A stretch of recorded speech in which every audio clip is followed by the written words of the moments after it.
আমার নাম তানিশা জাহান, বাড়ি নড়াইল, থাকি ঢাকার উত্তরাতে। স্বাধীনতা যুদ্ধের আগের কথা। আমার দাদারা 4 ভাই মিলে তখন নতুন বাড়িতে উঠেছে। বাড়ির মধ্যে ঘর ছিল তখন 4টি। একটি আমার দাদার, আর বাকি 3টা তার 3 ভাইয়ের। আমাদের বাড়ির পেছনে ছিল একটা ছোট্ট পাটি বন, আর সেই বনের মাঝখানে ছিল একটা ছোট্ট ডোবা। এলাকায় কারো গরু মহিষ মারা গেলে ওই ডোবাতে ফেলা হতো। আমার দাদার ছিল বাজারে একটা মুদির দোকান, আর প্রতিদিন দোকান বন্ধ করে বাড়িতে ফিরতে তার অনেক রাত হয়ে যেত। এই এলাকায় তখন বিদ্যুৎ ছিল না, তাই একটু রাত গভীর হলে চারপাশে শুনশান নীরবতা নেমে আসত। একদিন রাত্রিবেলা আমার দাদা বাজার থেকে দোকান বন্ধ করে বাড়িতে এসে লক্ষ্য করলেন তাদের পেছনের যে পাটি বনটা আছে সেখানে কেমন একটা শব্দ হচ্ছে। শব্দটা ছিল অনেকটা 2টা পিতলের বস্তু ধাক্কা খেলে যেমনটা হয় সেরকম একটা শব্দ। আমার দাদা ছিল অনেক সাহসী প্রকৃতির একজন মানুষ। তিনি তখন ঘর থেকে একটা হারিকেন নিয়ে পাটি বনের ভেতরে ঢুকলেন। তারপরে সোজা চলে গেলেন ওই ডোবার কাছে। সেখানে গিয়ে একটা দৃশ্য দেখে তিনি হতবাক হয়ে গেলেন। তিনি দেখলেন ডোবার জলে কিছু কলসি ভাসছে, আর সেগুলো একটা অন্যটার সাথে ধাক্কা খেয়ে ঢং ঢং শব্দ হচ্ছে। তিনি তখন তাড়াতাড়ি ওই জায়গাটা ছেড়ে ঘরে চলে আসলেন। এই ঘটনার পরে কেটে গেল বহু বছর। দেশ স্বাধীনের 1 বছরের মাথায় আমার দাদা মারা গেলেন। আমার বাবারাও ছিলেন 4 ভাই। সবাই তখন আলাদা আলাদা ঘর করে সংসার জীবন শুরু করলেন। একসময় বাড়ির পেছনে থাকা সেই পাটি বনটা আর ডোবার কোনো অস্তিত্বই রইল না। তবে বাড়ির পেছনে নতুন করে একটা পুকুর খনন করা হয়েছে। পুকুর খননের পরে বাড়ির সবাই তখন ওই পুকুরে গোসল করত। আমাদের বাড়ির এখন পরিবারের সংখ্যা 12টি। আমার বাবার ছিল এক চাচাতো ভাই। বাড়ির মধ্যে তিনি ছিলেন সবচেয়ে গরিব। তার ঘরটা ছিল চারিদিকে বেড়া আর উপরে ছন দেয়া, আর ওনাদের টয়লেটটা ছিল একেবারেই সেই পুকুরের পাশে। একদিন গভীর রাতে প্রকৃতির ডাকে সাড়া দিতে তিনি বাহিরে গেলেন। বাহিরে ছিল তখন হালকা চাঁদের আলো। হঠাৎ করে তার চোখ গেল পুকুরের দিকে। তিনি দেখলেন পুকুরের মাঝখানে জলের উপরে কিছু কলসি ভেসে আছে। সেগুলো একটা অন্যটার সাথে ধাক্কা খেয়ে ঢং ঢং শব্দ হচ্ছে। এই দৃশ্য দেখে তিনি ভয় পেয়ে গেলেন এবং তাড়াতাড়ি ঘরে চলে আসলেন। সেদিন রাতে ঘুমের মাঝে কে যেন তাকে স্বপ্নে দেখালো কলসিগুলি সব সোনার রূপায় ভরপুর, আর এসব কলসি তার হাতে পার যদি তিনি কিছু শর্ত মানে তাহলে তিনি এসব কলসি হাতে পাবেন। প্রথম রাতে স্বপ্নটা তিনি দেখেন, কিন্তু তিনি তা বিশ্বাস করলেন না। কিন্তু দ্বিতীয় রাতে তিনি আবার স্বপ্ন দেখলেন যে যেন কেউ তাকে বলছে ঘরের ভেতর একটা গর্ত খুঁড়তে, আর কলসিগুলো সেখানে আসবে। পরদিন সকালে ঘুম থেকে উঠে তিনি এবং তার স্ত্রী দুজনে মিলে এই বিষয়ে আলোচনা করলেন। তারা পরে সিদ্ধান্ত নিলেন রান্নাঘরের ভেতরে একটা গর্ত খুঁড়বেন। ওনাদের রান্নাঘরটা ছিল মূল ঘর থেকে একটু আলাদা। সেদিন সন্ধ্যাবেলা তারা দুজন রান্নাঘরের ভেতরে একটা গর্ত খুঁড়লেন। তারপরে রাতের খাবার খেয়ে ঘরে এসে ঘুমিয়ে গেলেন। মাঝরাতে হঠাৎ একটা শব্দ শুনে তাদের ঘুম ভেঙে গেল। তিনি লক্ষ্য করলেন কে যেন তার নাম ধরে ডাকছে, আর আওয়াজটি আসছে ঠিক তাদের রান্নাঘরের ভেতর থেকে। তিনি এবং তার স্ত্রী দুজন মিলে তখন একটা হারিকেন নিয়ে রান্নাঘরের দিকে গেলেন। রান্নাঘরের ভেতরে ঢোকার সাথে একটা দমকা হাওয়া এসে তাদের হারিকেনটা নিভিয়ে গেল। চারপাশে তখন ঘুটঘুটে অন্ধকার ঢেকে গেছে। এমন সময় একটা গায়েবী আওয়াজ তাদের কানে ভেসে আসলো। কে যেন তাদেরকে বলছে তাদের বড় ছেলেকে এই গর্তের মধ্যে নামিয়ে কলসিগুলো নেয়ার জন্য। এই কথা শুনে তাদের মনের মধ্যে একটু খটকা লাগলো। তারা তখন কলসিগুলোর লোভ ছেড়ে দিয়ে ঘরে চলে আসলেন এবং পরদিন সকালে এই ঘটনা সবার মাঝে জানাজানি হয়ে গেল। সবাই এসে তখন গর্তটা দেখতে লাগলো। সে সময় আমাদের গ্রামের এক বৃদ্ধ মুরব্বীর কাছে শুনলাম এগুলো নাকি শয়তানের কলসি। বহু বছর আগে আমাদের এলাকায় মগ আর ত্রিপুরা উপজাতিদের বসবাস ছিল। তারা কুফরি কালাম করে তাদের সম্পদ মাটির নিচে লুকিয়ে রাখত। কিন্তু তারা এই এলাকা ছেড়ে চলে যাওয়ার পরে দীর্ঘদিন ধরে এসব সম্পদ মাটির নিচে থাকার কারণে তার কিছু অংশ নষ্টদের দখলে গেছে। যারা লোভ করে এসব সম্পদ ঘরে আনে তারা একে একে পরিবার ধ্বংস হয়ে যায়। 25 বছর আগের কথা, তখন আমার জন্মও হয়নি। একদিন সন্ধ্যার দিকে আম্মু গরু আনবার জন্য মাঠে যান, কিন্তু সন্ধ্যা পেরিয়ে রাত হয়ে গেলেও আম্মু ফিরলেন না। আব্বু তখন তার সাথে আরো দুজনকে নিয়ে মাঠের দিকে আম্মুকে খুঁজতে গেলেন। আমাদের বাড়ি থেকে মাঠে যেতে হলে মাঝখানে একটা বড় কবরস্থান পড়ে। চারিদিকে তখন অনেক অন্ধকার, তাই জন্য আব্বু একটা টর্চ লাইট নিয়ে বের হলেন। তো আব্বুরা যখন টর্চ কবরস্থানের মাঝখান দিয়ে মাঠের দিকে যাচ্ছিলেন, তখন হঠাৎ উপর থেকে কে যেন তাদের গায়ে কিছু একটা ছুঁড়ে মারে। এদিক ওদিক লাইট মারতে আব্বু দেখলেন কবরস্থানের ভেতরেই একটা বড় খই গাছের ডালে আম্মু বসে আছে। তার চোখ দুটো অস্বাভাবিক রকমের লাল। আব্বুর সাথে যারা দুজন ছিলেন তারা এই দৃশ্য দেখে ভয় পেয়ে তারা তখনই দৌড়ে পালিয়ে যান। এদিকে আব্বু ভয় পাচ্ছেন, তবে নিজের স্ত্রীকে এভাবে ফেলে চলে রেখে যেতেও পারছেন না। আব্বু আম্মুর নাম ধরে ডাক দেন আর বলেন গাছ থেকে নেমে আসার জন্য। তখন আম্মু একটা পুরুষ কণ্ঠে আব্বুকে জোরে ধমক দেন এবং বলেন এখনই এখান থেকে চলে যেতে, না হলে আম্মুকে নাকি মেরে ফেলবে। আব্বু তখন ভয় পেয়ে বাড়ি চলে যান এবং আরো কয়েকজন সাহসী লোককে ডেকে আনেন। ওনাদেরকে নিয়ে আব্বু আবার কবরস্থানে এলেন, কিন্তু আম্মু যে গাছটাতে আগে বসেছিলেন সেখানে লাইট মেরে কাউকেই দেখতে পেলেন না। তখন সবাই মিলে কবরস্থানের ভেতরে ঢুকে লাইটের আলো ফেলে আম্মুকে খুঁজতে লাগলেন। হঠাৎ একটা ভাঙা কবরের মধ্যে আলো পড়তে আব্বু দেখলেন একজোড়া চোখ সেই কবরের মধ্যে জ্বলজ্বল করছে। আব্বু তখন সবাইকে সেখানে ডাক দেন এবং আম্মুকে টেনে হিঁচড়ে সেই কবরের ভেতর থেকে বাইরে বের করে আনেন। আম্মুর ভেতরে থাকা সেই জিন তখন ছটফট করছিল, কিছুতেই কবর থেকে বের হতে চাচ্ছিল না। বাড়ি ফিরিয়ে এনে সবাই মিলে অনেক কষ্টে আম্মুকে বারান্দায় শুইয়ে দেন। এরপর বাড়িতে একজন কবিরাজ আসেন। তিনি দোয়া দরুদ পড়া শুরু করতে আম্মু সেই পুরুষ কণ্ঠে জোরে জোরে চিৎকার করতে থাকে। তখন সে কবিরাজ জিনটাকে জিজ্ঞেস করে যে কেন আমার আম্মুর উপরে ভর করেছে। জিনটা তখন বলে আম্মু গরু নিয়ে বাড়ি ফেরার পথে কবরস্থানের শেষ মাথায় নাকি ওই জিনটার ছায়া পাড়া দেয়, আর তাই রেগে গিয়ে আম্মুর উপরে ভর করেছে। সে আরো বলে আমার ওকে খুব ভালো লেগেছে, আমি ওকে আমার সাথে নিয়ে যাব, তোরা কিছুতেই ওকে রাখতে পারবি না। এই কথা শুনে অনেক চেষ্টা করেন, তবুও সেই জিনটাকে কেউ তাড়াতে পারেন না। এই ঘটনার কয়েকদিন পর আব্বু বাজার থেকে বাড়ি ফিরে দেখেন আম্মু বারান্দায় 2 পা ছড়িয়ে বসে আছে। আব্বু আম্মুকে বললেন কি ব্যাপার, কি হয়েছে? আম্মু কোনো জবাব দেন না। আব্বু তখন বাজারে ব্যাগটা রেখে পুকুরে যান হাত মুখ ধোয়ার জন্য। হাত মুখ ধুয়ে ফিরে এসে যা দেখেন, সত্যি বলতে গেলে তা দেখার জন্য তিনি একটু প্রস্তুত ছিলেন না। ব্যাগের মধ্যে বাজার থেকে আনা রুই মাছ ছিল। আম্মু সেটা বের করে কাঁচা চিবুচ্ছে। এটা দেখে আব্বু তখনই দৌড় দিয়ে আম্মুর কাছ থেকে মাছের ব্যাগটা নিয়ে কেড়ে নিতেই আম্মু গর্জন করে আব্বুর দিকে তেড়ে আসেন। আব্বু দেখেন আম্মুর চোখ দুটো সেদিনের মতো টকটকে লাল।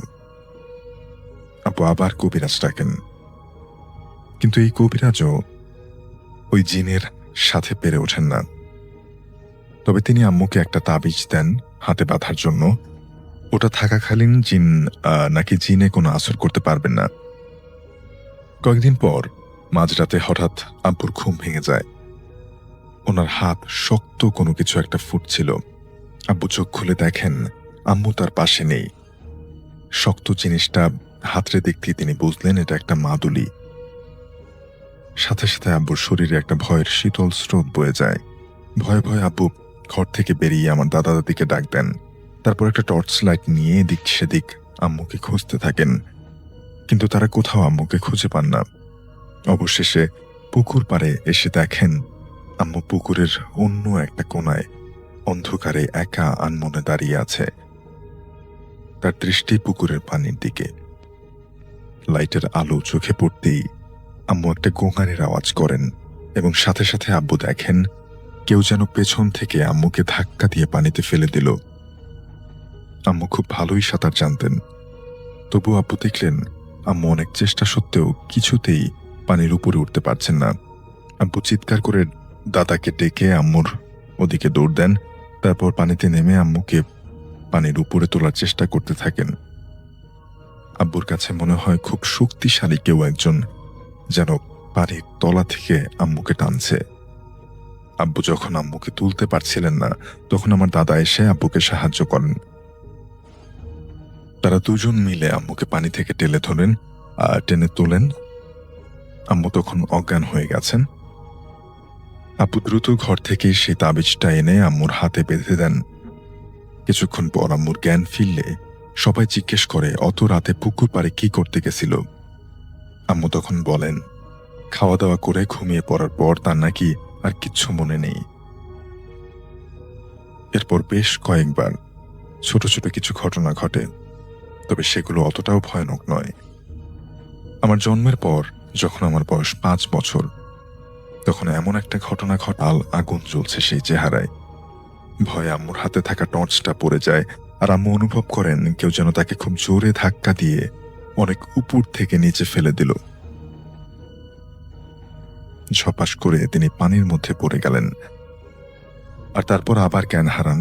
পরদিন ভোরবেলা বিছানায় আম্মুকে না দেখে আব্বু আবার তাকে খুঁজতে বের হন। অবশেষে গ্রামের বড় একটা বিল আছে, সেই বিলের কিনারে পানিতে অজ্ঞান অবস্থায় আম্মুকে পড়ে থাকতে দেখেন। ধরাধরি করে বাড়িতে এনে কবিরাজ ডাকা হয়। কবিরাজ বলেন তার ধারণা চীনেরা আম্মুকে তাদের ওখানে নিয়ে যাবার চেষ্টা করেছিল।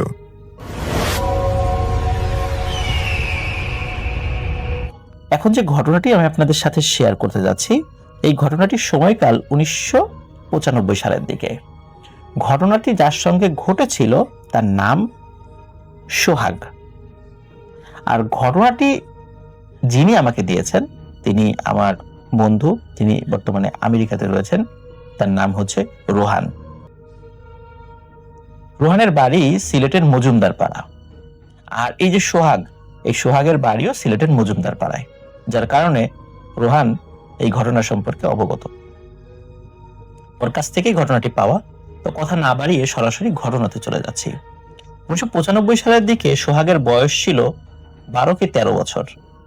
তখন সোহাগ সিলেট জেলা স্কুলে ক্লাস 6 এর স্টুডেন্ট ছিল। সময়টি আনুমানিক ফেব্রুয়ারি কি মার্চ মাস 1995 সালের এরকম একটি সময়। সোহাগ তার পিতামাতার সাথে বাজারে যায়। তো এরকম যেতে মানে বিভিন্ন ধরনের জিনিসপত্র কিনতে কিনতে হঠাৎ করে সোহাগের একটি মুখোশের দিকে নজর পড়ে। মুখোশটি ছিল একটি বাঘের মুখোশ। 90-এর দশকে প্লাস্টিকের এক ধরনের বাঘের মুখোশ পাওয়া যেত। আমার ধারণা সেটি ওইটাই ছিল, কারণ ছোটবেলায় আমরা এই ধরনের মুখোশ দেখেছি। তো সত্যি ওটা বাঘের মুখোশই ছিল। মুখোশটি দেখে তার ভালো লাগে, পিতামাতার কাছে আবদার করে মুখোশটি কিনে দিতে হবে। পিতামাতা তাকে কিনে দেয়। মুখোশ নিয়ে বাসায় আসার পর সোহাগ পরিবারের অন্য সদস্যদেরকে ভয় দেখাচ্ছে। সকলে ভয় পাচ্ছে, মজাও পাচ্ছে, সোহাগও মজা পাচ্ছে। সোহাগের মনে হয় যে আগামীকাল এই মুখোশটি স্কুলে নিয়ে গেলে কেমন হয়, তাহলে আমি বন্ধুদের সাথে মজা করতে পারবো, ওদেরকে ভয় দেখাতে পারবো। এই চিন্তা করে সোহাগ রাতের বেলায় তার স্কুল ব্যাগের মধ্যে মুখোশটি ভরে রাখে, যাতে করে সকালবেলা নিতে ভুল না হয়। স্কুলে গিয়ে ক্লাসের অবসরে সোহাগ তার বন্ধুদের সাথে মুখোশ নিয়ে মজা করছিল, তাদেরকে ভয় দেখাচ্ছিল। সোহাগের কাছ থেকেও মুখোশ নিয়ে অন্য বন্ধুরা অন্যদেরকে আবার ভয় দেখাচ্ছিল, তারা মজা করছিল। বেশ হাসি ঠাট্টা, একটা মজা ভয় এর মধ্যে তারা ওই সময় ছিল। এর মধ্যে একটি ছেলে ছিল, তার নাম ছিল বাবুল, যে ছিল সোহাগেরই ক্লাসমেট। বাবুল খুব সহজ সরল হাবাগোবা টাইপের একটি ছেলে ছিল। সে অন্য বন্ধুদের সাথে খুব একটি খুব দরকার ছাড়া কথা বলতো না, মিশত কম, একটু রিজার্ভ থাকতে পছন্দ করত। টিফিন পিরিয়ডে সোহাগ চিন্তা করে যে বাবুলকে একটু ভয় দেখাবো, ওর সাথে মজা করি। বাবুল কোথায়? বাবুলকে খুঁজতে খুঁজতে পাওয়া যায় বাবুল ক্লাসরুমের মধ্যেই বসে আছে, একা একা বসে আছে। ও বেঞ্চের উপর মাথা দিয়ে তন্দ্রাচ্ছন্ন হয়ে আছে, মানে একটু ঝিমুচ্ছে আর কি। তখন সোহাগ চিন্তা করে পেছন থেকে পা টিপে টিপে টিপে সামনে যাব, সামনে গিয়ে বাবুলকে ভয় দেখাবো, এই চিন্তা করছে। ওদিকে অন্য বন্ধুরা কিন্তু মাঠে খেলছে, ক্লাসে অন্য কেউ ছিল না, মানে তখনও কিন্তু টিফিন পিরিয়ড শেষ হয়নি। সোহাগ পা টিপে টিপে বাবুলের দিকে পেছন দিক থেকে যাচ্ছে। সামনের দিক থেকে গেলে ও যদি মানে সামনে থেকে দেখে ফেলে তাহলে হয়তো অতটা ভয় পাবে না, এই চিন্তা করেছে আর কি। সোহাগ যখন আস্তে আস্তে বাবুলের একদম কাছে চলে গেছে, ওর উদ্দেশ্য ছিল যে বাবুলের কানের কাছে গিয়ে হালুম করে একটা শব্দ করে উঠবে, বাবুল চমকে উঠবে, চমকে উঠে বাঘের মুখোশ দেখে ও ভয় পাবে, এমনটাই পরিকল্পনা ছিল সোহাগের। যখন সোহাগ বাবুলের কাছে গিয়েছে, কিন্তু সে ওই হালুম শব্দ করার আগেই বাবুলের ওই তন্দ্রাচ্ছন্ন ভাব কেটে যায় কোনো কারণে। বাবুল মাথা তুলে উঠে বসে আর কি। উঠে বসে যখনই সে সোহাগের দিকে তাকিয়েছে, সোহাগ প্রচন্ড জোরে এক চিৎকার করে ওঠে, চিৎকার করে দৌড়ে রুম থেকে বের হয়ে যায়। ওদিকে বাবুল বলে, কিরে সোহাগ, কি হলো কি হলো, তুই দৌড়াচ্ছিস কেন? সোহাগ এক দৌড়ে বাইরে চলে যায়। বাইরে গিয়ে অন্য বন্ধুদেরকে বলে যে বাবুলের মাথা নেকড়ের মতো হয়ে গেছে। তার মানে হচ্ছে সোহাগ বাবুলকে ভয় দেখাতে এসেছিল, তখন সোহাগ দেখছে বাবুলের মাথা একটি ভয়ানক নেকড়ের মতো হয়ে গেছে। ওই দৃশ্য দেখে সোহাগ মারাত্মক ভয় পেয়েছিল এবং এই কারণে সে দৌড়ে চলে যাচ্ছিল। কিন্তু বাবুল কিন্তু কিছুই বুঝতে পারছে না যে সোহাগ কেন তাকে দেখে ভয় পেল। একথা শুনে অন্য বন্ধুরা ক্লাসরুমে চলে আসে, এসে দেখে সবকিছু স্বাভাবিক, বাবুলের মাথা বাবুলের মতোই রয়েছে। বন্ধুরা বলে, বাবুল মনে হয় আরো একটি মুখোশ নিয়ে এসেছে, এটা কাউকে দেখায়নি। তখন সকলে বলে, কিরে বাবুল, তোর মুখোশ কই? তখন বাবুল বলে, মুখোশ আমি কোথায় বাবা, আমার তো কোনো মুখোশ নেই। তখন বলে যে নিশ্চয়ই তোর কাছে আছে, না হলে সোহাগ তোকে দেখে ভয় পেল কেন? নিশ্চয়ই তুই মুখোশ পরে বসেছিলি সোহাগকে ভয় দেখানোর জন্য, সোহাগ সবাইকে ভয় দেখাচ্ছিল, এটা তুই দেখেছিস, এই জন্য তুই মুখোশ পরে বসেছিলি। সে বলে, আমার কাছে কোনো মুখোশ নেই। তখন বন্ধুরা কৌতূহলী হয়ে তার ব্যাগ এগুলো চেক করে, কিন্তু চেক করে কিচ্ছু খুঁজে পায় না। তখন অন্য বন্ধুরা খুব হাসি তামাশা করে সোহাগকে, যে তুই আমাদের সকলকে ভয় দেখালি, তুই নিজেই মিশে ভয় পেয়ে বসে আছিস, বাবুলের তো কোনো মুখোশই নেই, তুই কি দেখলি, এগুলো বলছে। যাই হোক, বিষয়টি আসলে ভয় হাসি তামাশা এর মধ্য দিয়ে ওখানেই শেষ হয়ে যায়। বিষয়টি কিন্তু আর ওই টিচারদের পর্যন্ত গড়ায়নি, বিষয়টা এখানেই শেষ। কিন্তু এটি ছিল আমাদের আজকের ঘটনার শুরু মাত্র। ওই রাতে সোহাগ ভয়ানক একটি স্বপ্ন দেখে। সোহাগ স্বপ্ন দেখে একটি বিশাল আকৃতির ভয়ঙ্কর চেহারার একটি নেকড়ে বাঘ সোহাগের দিকে তেড়ে আসছে এবং তেড়ে এসে সোহাগের ডান হাতে সজোরে একটি কামড় বসিয়ে দিয়েছে। স্বপ্নের মধ্যে নেকড়ে বাঘের এই আক্রমণে সোহাগ চিৎকার করে ওঠে এবং কান্নাকাটি শুরু করে ঘুমের মধ্যেই। সোহাগের পাশেই তার বড় ভাই ঘুমিয়েছিল একই বিছানায়। সে ধর্মর করে উঠে বসে। সে বুঝতে পারে যে ও দুঃস্বপ্ন দেখেছে, কিন্তু ওর কান্না থামানো যাচ্ছিল না। ওর কান্নার কারণে ওই পাশের রুমে তার মা বাবা ঘুমিয়েছিল, আর এক রুমে তার বোন ঘুমিয়েছিল, তারা উঠে চলে আসে। এসে বলে, কি হয়েছে? তখন সোহাগ কান্না কমিয়ে তখন বলে যে এই ঘটনা, সে স্বপ্নে এই ধরনের একটি ভয়ানক বিষয়ের মুখোমুখি হয়েছে। তখন বলে, তুমি দুঃস্বপ্ন দেখেছো, ওটা কিছু না, ঘুমের মধ্যে এরকম দুঃস্বপ্ন মানুষ দেখেই। এই কথা বলে তখন সোহাগের মা বাবা সোহাগের বড় ভাইকে বলে যে তুমি খুব ভালো করে ওকে জড়িয়ে ধরে ঘুমাও, যাতে করে ওর ভয় না পায়। যাই হোক, সোহাগের বড় ভাই সোহাগকে বুকের মধ্যে নিয়ে জড়িয়ে ধরে ঘুমিয়েছে, যাতে করে সোহাগের ভয় না পায়। তারপরে ওই রাতে আর কোনো সমস্যা হয়নি। সমস্যা যেটি হলো সকালবেলা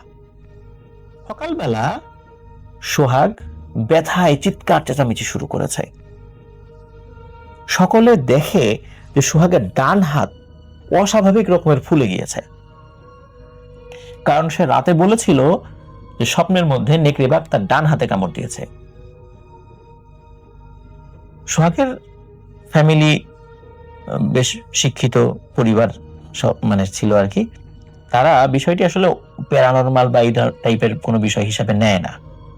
তারা চিন্তা করে হয়তোবা বিছানার মধ্যে থাকা কোনো পোকা ওর হাতে কামড় দিয়েছিল, ওই ঘুমের মধ্যে সে ওই কামড়ে ব্যথা পেয়েছিল, হয়তোবা স্বপ্নের মধ্যে সে দেখেছে যে নেকড়ে বাঘ তাকে হাতে কামড় দিয়েছে, এটি হয়তোবা কোনো পোকার কামড়।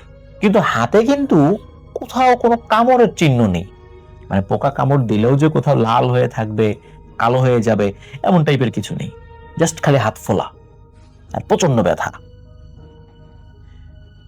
সোহাগের মা বাবা সোহাগকে সিলেটে ডাক্তারের কাছে নিয়ে যান, ভালো ডাক্তার দেখান।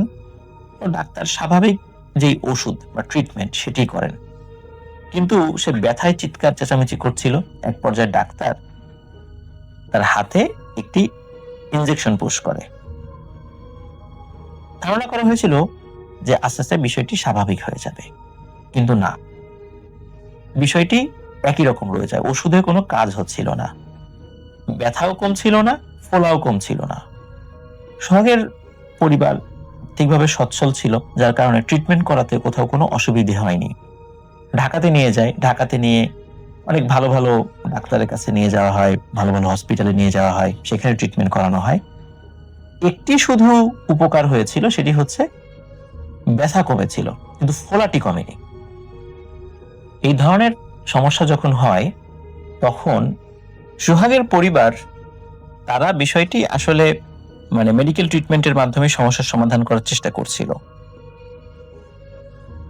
কিন্তু তারা আরো বেশ কয়েকটি ঘটনার পরে মূল বিষয়টি উপলব্ধি করতে পারে।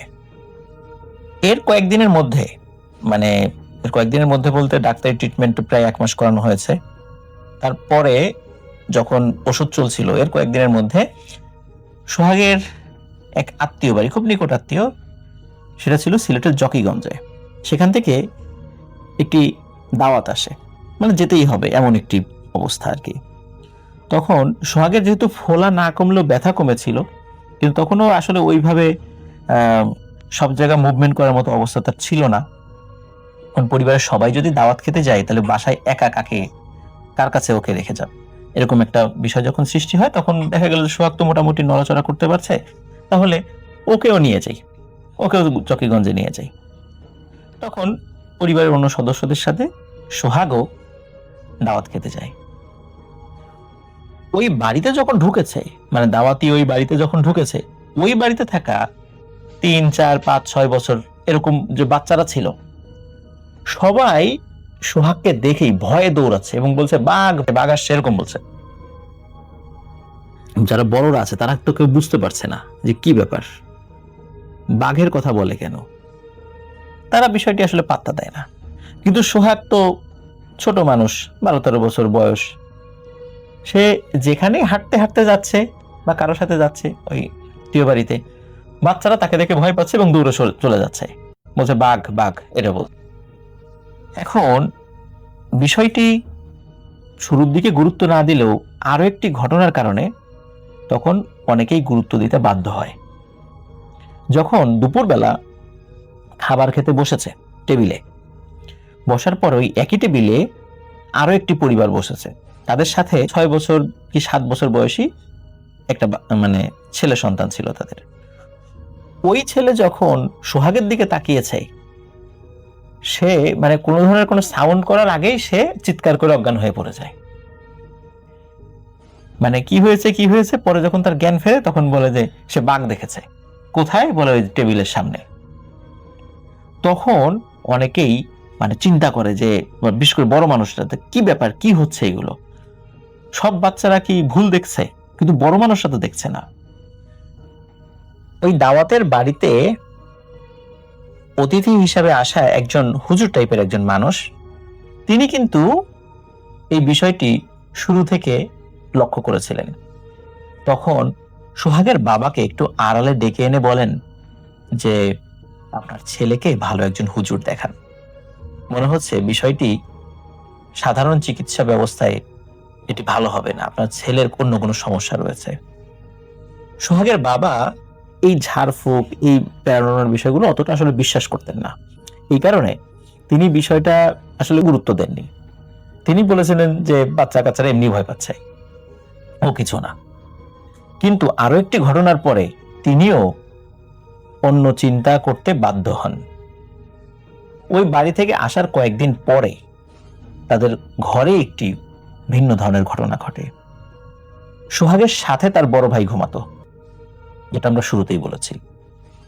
এক রাতে ডিম লাইটের আলোতে সোহাগের বড় ভাই দেখছে, মানে তার ঘুম ভেঙে যায়, সে দেখে পাশে শুয়ে থাকা সোহাগ, তার মাথাটা অনেক বড় এবং সেটি বাঘের মতো, এবং সোহাগের বড় ভাইয়ের দিকে তাকিয়ে আছে।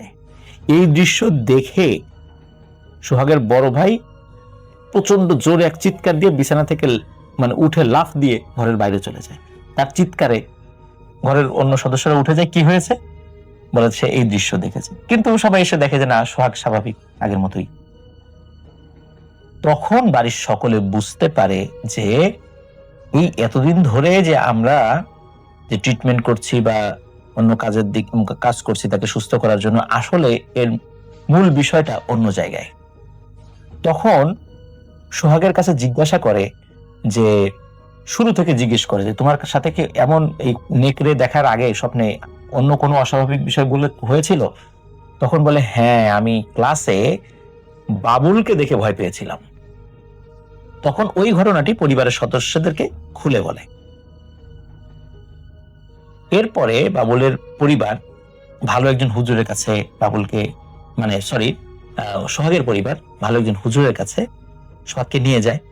নিয়ে যাওয়ার পর হুজুর সোহাগকে দেখে বলে যে ওর সাথে একটি জিন রয়েছে, এই জিনটি সোহাগকে ভয় দেখাচ্ছে এবং সোহাগের এই পরিণতির জন্য ওই জিনটি দায়ী। কিন্তু এই জিনটি খারাপ কোনো জিন নয়, সে ভালো জিন, কিন্তু সে এত সহজে যাবে না, তাকে অনুরোধ করতে হবে এবং অন্য কারো অনুরোধেও সে যাবে না।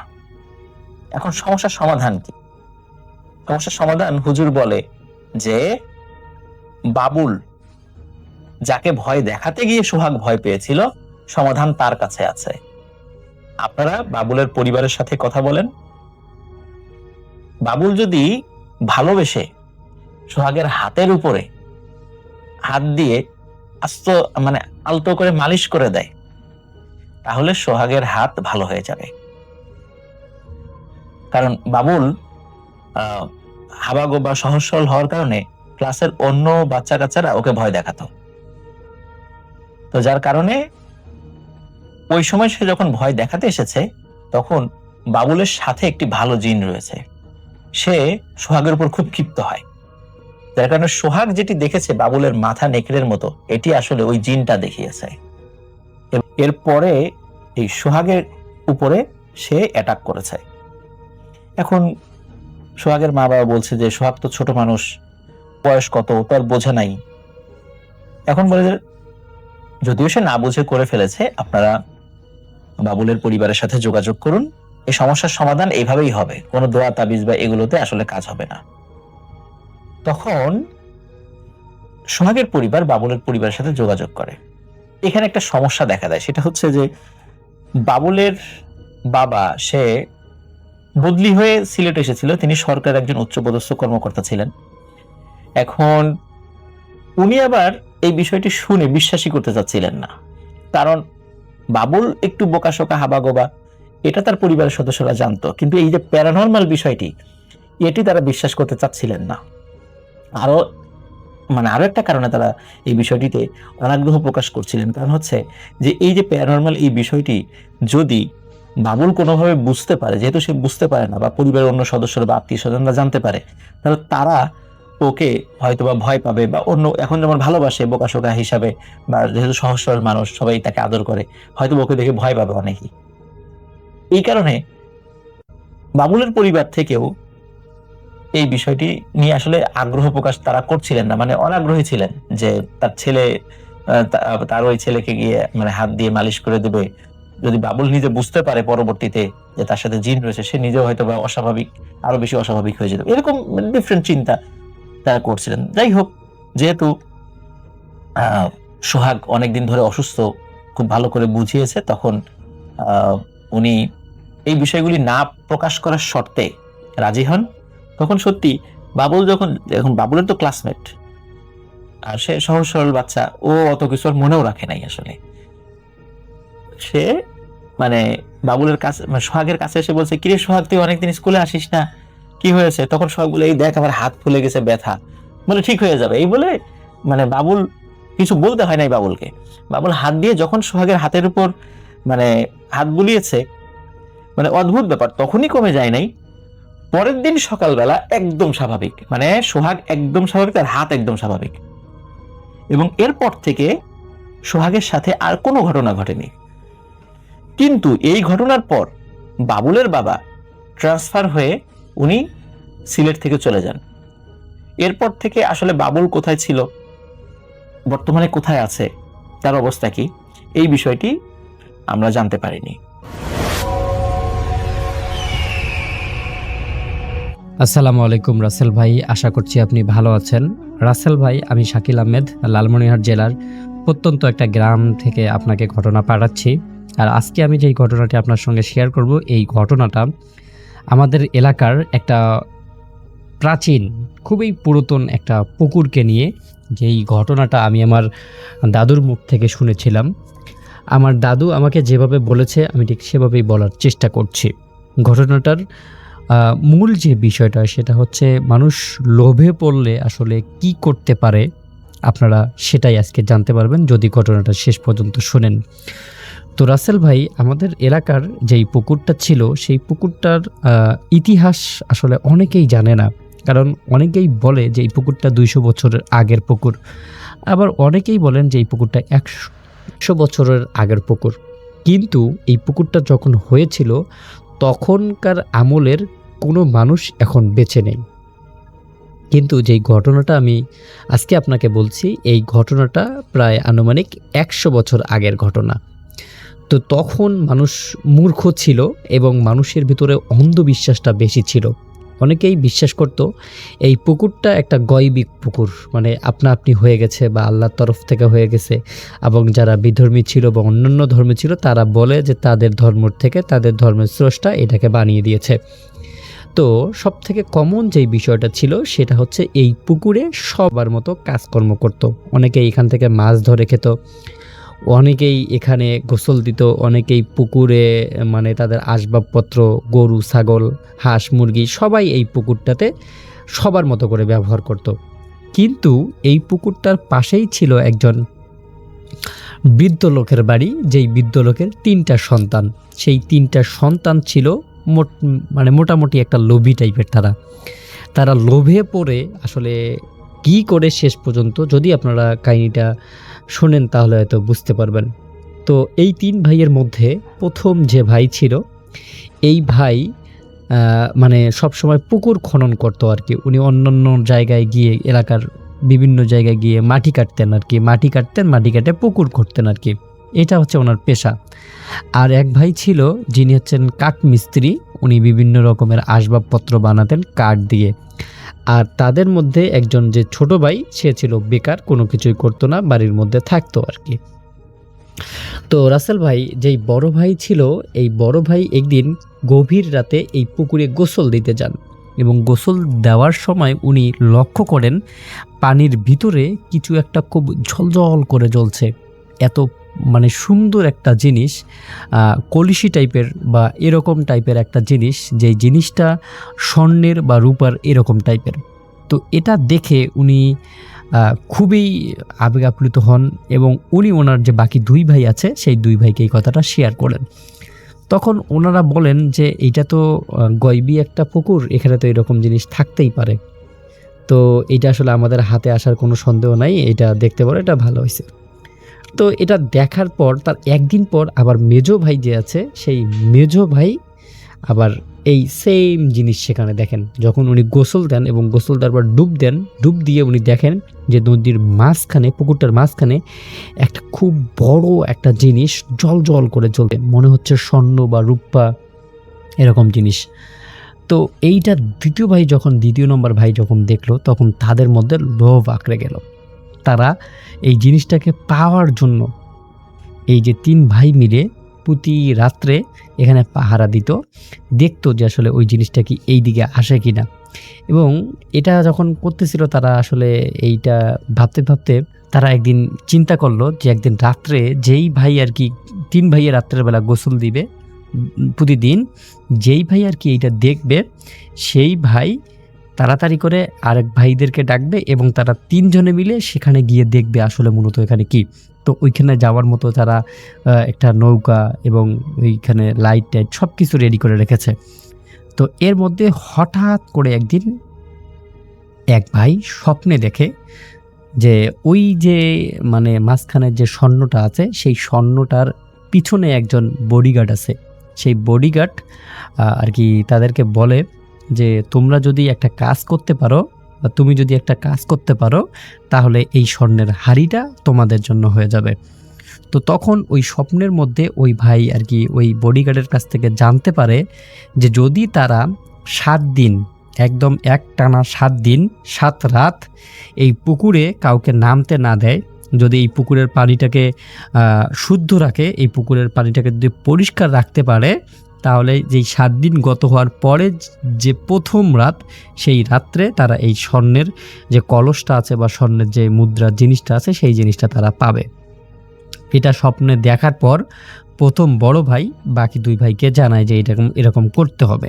তো এটা দেখার পর তারা এত বেশি লোভে পড়ে যায়, তারা আর কি চিন্তা করে যে কিভাবে এই এত মানুষদেরকে এই পুকুরে নামানো থেকে বিরত রাখা যায়। কারণ আমি রাসেল ভাই প্রথমেই বলেছি যে পুরো এলাকার মধ্যে পানি বা পানির একটা অন্যতম উৎস ছিল হচ্ছে এই নদীটা বা পুকুরটা। তখন এরা 3 ভাই বুদ্ধি করতে থাকে যে আসলে কিভাবে যে এখানকে মানুষকে আসা নিষেধ করা যায়। তারা প্রথম কয়েকদিন সবাইকে বলে যে এই পুকুরের পানিতে মানে মানুষ নামা যাবে না, এটা করা যাবে না, ওইটা করা যাবে না, এখানে নামলে ক্ষতি হবে, হ্যান করবে, ত্যান হবে, অনেক কিছু তারা মিথ্যা আর কি অপপ্রচার চালায়। কিন্তু তারপরেও মানুষ সেখানে নামতেই থাকে, মানুষ সেখানে কোনোভাবেই পরিত্যাগ করে না। এবং এরপর তারা আসলে একটা চিন্তা করে নেয়, তারা একটা আসলে মানে বুদ্ধি করে যে কিভাবে এটাকে বন্ধ করা যায়। এর মধ্যে যেই ছোট ভাই ছিল সেই ছোট ভাইটা বলে আমাদেরকে একটা কঠিন পদক্ষেপ নিতে হবে বা আমার কাছে একটা বুদ্ধি আছে, এই বুদ্ধিটা যদি করা যায় তাহলে এটা ভালো হবে। তখন বাকি 2 ভাই বলে যে বলো তোমার কি বুদ্ধি। তখন ওরা বলে যে এই পুকুরটাতে কোনো একটা মানুষকে মেরে রাখতে হবে বা কোনো একটা মানুষ যদি এখানে মরে যায় এই পুকুরে, তাহলে হয়তো এমন হবে মানুষ ভয়ে আর এখানে আসবে না। তো এই বুদ্ধিটাকে তারা 3 ভাইয়ে অ্যাকসেপ্ট করে এবং তাদের মানে বাড়ির একটু পাশেই একটা বৃদ্ধ লোক ছিল, যেই বৃদ্ধ লোকের ছেলে মেয়ে কেউ ছিল না। ওনার যে স্ত্রী ছিল, স্ত্রী অনেক আগে মারা গিয়েছিল।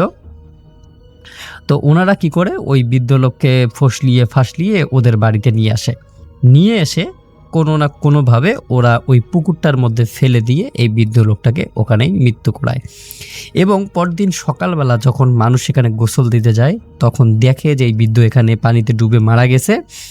এবং এরপরে মানুষ এত বেশি ভয় পায় যে ওই পুকুরের আশেপাশেও কেউ যাইতো না। তো এইটা যখন কেউ যাইতো না, এরপরের থেকে এমন হয় যে ওই পুকুর একদমই মানুষ শূন্য হয়ে যায়, কোনো কিছুই ওখানে যায় না। এরপরে যখন দিন হয়ে যায়, সেই 7 দিনের রাতে তারা 3 ভাইয়ে সেখানে অধীর আগ্রহে মানে অপেক্ষা করতে থাকে কখন ওই স্বর্ণের হাড়ি বা কখন এই স্বর্ণের কলসটা পাবে তারা। তো সেদিন তো তারা পেলই না, বরং সেই 3 ভাইয়ের মধ্যে বড় ভাইয়ের এত বেশি প্রচণ্ড রকমের জ্বর আসে, যেই জ্বরে তার শরীর একদম ফুঁড়ে যায়। এলাকার ভালো একজন কবিরাজকে দেখা হয়, আসলে কি হয়েছে, কবিরাজ ওর কী রোগ হয়েছে, কিসের জন্য এটা হচ্ছে এটা বুঝতেই পারে না। এবং তার ঠিক 1 সপ্তাহ পর সেই বড় ভাইটা জ্বরের চোটে মারা যায়। যখন মারা যায় তখন বাকি দুই ভাই তো আতঙ্কের মধ্যে পড়ে যায়, এখন তাহলে কি হবে? আমরা যেই কাজটা করলাম সেই কাজটার কি হবে, আমাদের টাকা পয়সার কি হবে, আর বড় ভাই কেন হঠাৎ করে মারা গেল? এইটা ভাবতে ভাবতে যেদিন মানে ওই আবার বড় ভাই মারা যাওয়ার 8 দিন যেদিন পূর্ণ হলো, সেদিন আবার মেজো ভাইয়ের প্রচণ্ড রকমের জ্বর হয়, সেম একই রকমের জ্বর। এবং এবার এই মেজো ভাই বিভিন্ন রকমের কথা বলতে শুরু করে, বলে যে ওই পুকুরে যাস না, ওই পুকুরে ভূত আছে, পেত আছে, ওই পুকুরে হীরা জহরত আছে, বিভিন্ন রকমের কথা বলতে শুরু করে। রাসেল ভাই, আমি বলেছি যে ছোট ভাইটা কিন্তু খুব চালাক ছিল। তখন ছোট ভাই ওই বড় ভাইকে নিয়ে এলাকার সব থেকে বিজ্ঞ কবিরাজ, সব থেকে বিজ্ঞ যেই জ্যোতিষী আছে সেই জ্যোতিষীর কাছে নিয়ে গিয়ে এই যে ঘটনাগুলো আছে, যেই ঘটনাগুলো তাদের সঙ্গে ঘটেছে, সম্পূর্ণ ঘটনাটাই তার কাছে খুলে বলে।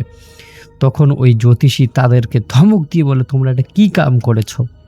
তোমরা তো এই পুকুরটাতে থাকা যে ভয়ঙ্কর আত্মাটা আছে সেই আত্মাটাকে তোমরা জাগিয়ে তুলেছ। এই আত্মা তো এখন এই এলাকার সবাইকে তছনছ করে ফেলবে। তখন ছোট ভাই ভয় পেয়ে গিয়ে ওনাকে বলে যে আসলে আমরা তো কিছু কাহিনী জানি না, আপনি কি বলছেন, আমরা তো কিছুই বুঝতেছি না। তখন ওই কবিরাজ বলে যে এই পুকুরটা হয়েছিল একটা জিনের দ্বারাই। আজ থেকে 150 বছর আগের একজন রাজা ছিল, যেই রাজা একটা জিনকে বশ করেছিল। জিনকে বশ করার পর সেই জিনকে বলেছিল যে আমার তো এত বড় সাম্রাজ্য, আমার এত ধন দৌলত, কিন্তু আমি আমার প্রজাদের জন্য কিছুই করতে পারিনি। আমার প্রজাদের জন্য আমি একটা বড় পুকুর খনন করতে চাই, এবং যেই পুকুরে মানে সারা জীবন পানি থাকবে, কখনো পানি শেষ হবে না, কেউ যেন পানি নিয়ে কখনো বিপদে না পড়ে, এবং পানিগুলো হবে খুবই মিষ্টি, খুবই যেন ভালো হয় আর কি। তো উনি ওই জিনের দ্বারায় ওই বিশাল বড় যেই পুকুরটা ছিল সেই পুকুরটা খনন করেন। কিন্তু সব দুঃখজনক বিষয় হচ্ছে সেই পুকুরের কোনো পানি আসতেছে না। আর এই পুকুরটা খনন করতে গিয়ে সেই যে জিনটা ছিল সেই জিনের একটা পরিবারের সদস্য মারা যায়, যার ফলে সেই পুকুরটার মধ্যে কোনো পানি আসে না। ওই জিনটা একটা আবদার করে বসে যে আমাকে একটা আত্মা দিতে হবে, আমাকে একটা জীবন দিতে হবে, যেই জীবনের বিনিময়ে আমি এই পুকুরটা পানি দিয়ে ভরে দেব। তখন রাজা খুবই বিপদে পড়ে যায় যে আসলে এত একটা উপকার করতে চাইলাম মানুষের জন্য, কিন্তু এটা এভাবে আটকে গেল। তখন রাজা খুবই চিন্তিত হয়ে যায়, কি করবে কি করবে কি করবে। তো রাজা এই সমস্ত কিছু চিন্তা না করে একদিন সে নিজেই সেই পুকুরের মাঝখানে গিয়ে বসে থাকে এবং বলে যে তুমি আমার জীবনটাই নিয়ে নাও, তারপরেও এখানে পানি দাও। পুকুরের মাঝখানে যখন বসে থাকে তখন হঠাৎ করেই নাকি ওই রাজার উপরে একটা কোনো কিছু ধপ করে পড়ে, এবং এটা পড়ার সাথে সাথেই রাজা ওখানে ভেনিশ হয়ে যায়, এবং এই পুরো পুকুরটা পানি দিয়ে ভর্তি হয়ে যায়। কিন্তু ওই যে পুকুরের মাঝখানে যেটা পড়ে রাজা থাকে আর কি, ওই রাজার আত্মাটা বা ওইখানে জিনের আত্মাটা সব সময় মানুষদেরকে ভয় দেখায়, এবং প্রতি 100 বছর বা প্রতি 50 বছর পর পর ওর একটা করে নতুন আত্মা দরকার হয়, ওর একটা করে নতুন একটা করে জীবন দরকার হয়। তো এই যে তোমরা যেই কাজটা করেছো, তোমরা মানে ও চাই নাই, ও একটা আত্মা চেয়েছিল, যেটা মানে একটা আত্মা তাদের দরকার ছিল, কিন্তু তোমরা এমনভাবে তাকে একটা আত্মা দিয়ে দিয়েছো যেই আত্মার ফলে ও এখন মানে প্রতিদিন ওর আত্মা দরকার হয়, প্রতিদিন এখন ওর আত্মা লাগতেছে। যেইটা আগে 100 বছর বা 50 বছর পর লাগতো, সেইটা এখন প্রতিদিনকার তার মানে প্রতি সপ্তাহে তার এখন খোরাক হয়ে গেছে। এখন প্রতি সপ্তাহ পর তোমাদের পরিবারের আগে সবাইকে ধ্বংস করবে, তারপর এই পুরো গ্রামের সবাইকে সে খেয়ে ফেলবে, সবাইকে সে এরকম মানে আসর করে তার শরীরটা নিয়ে নেবে।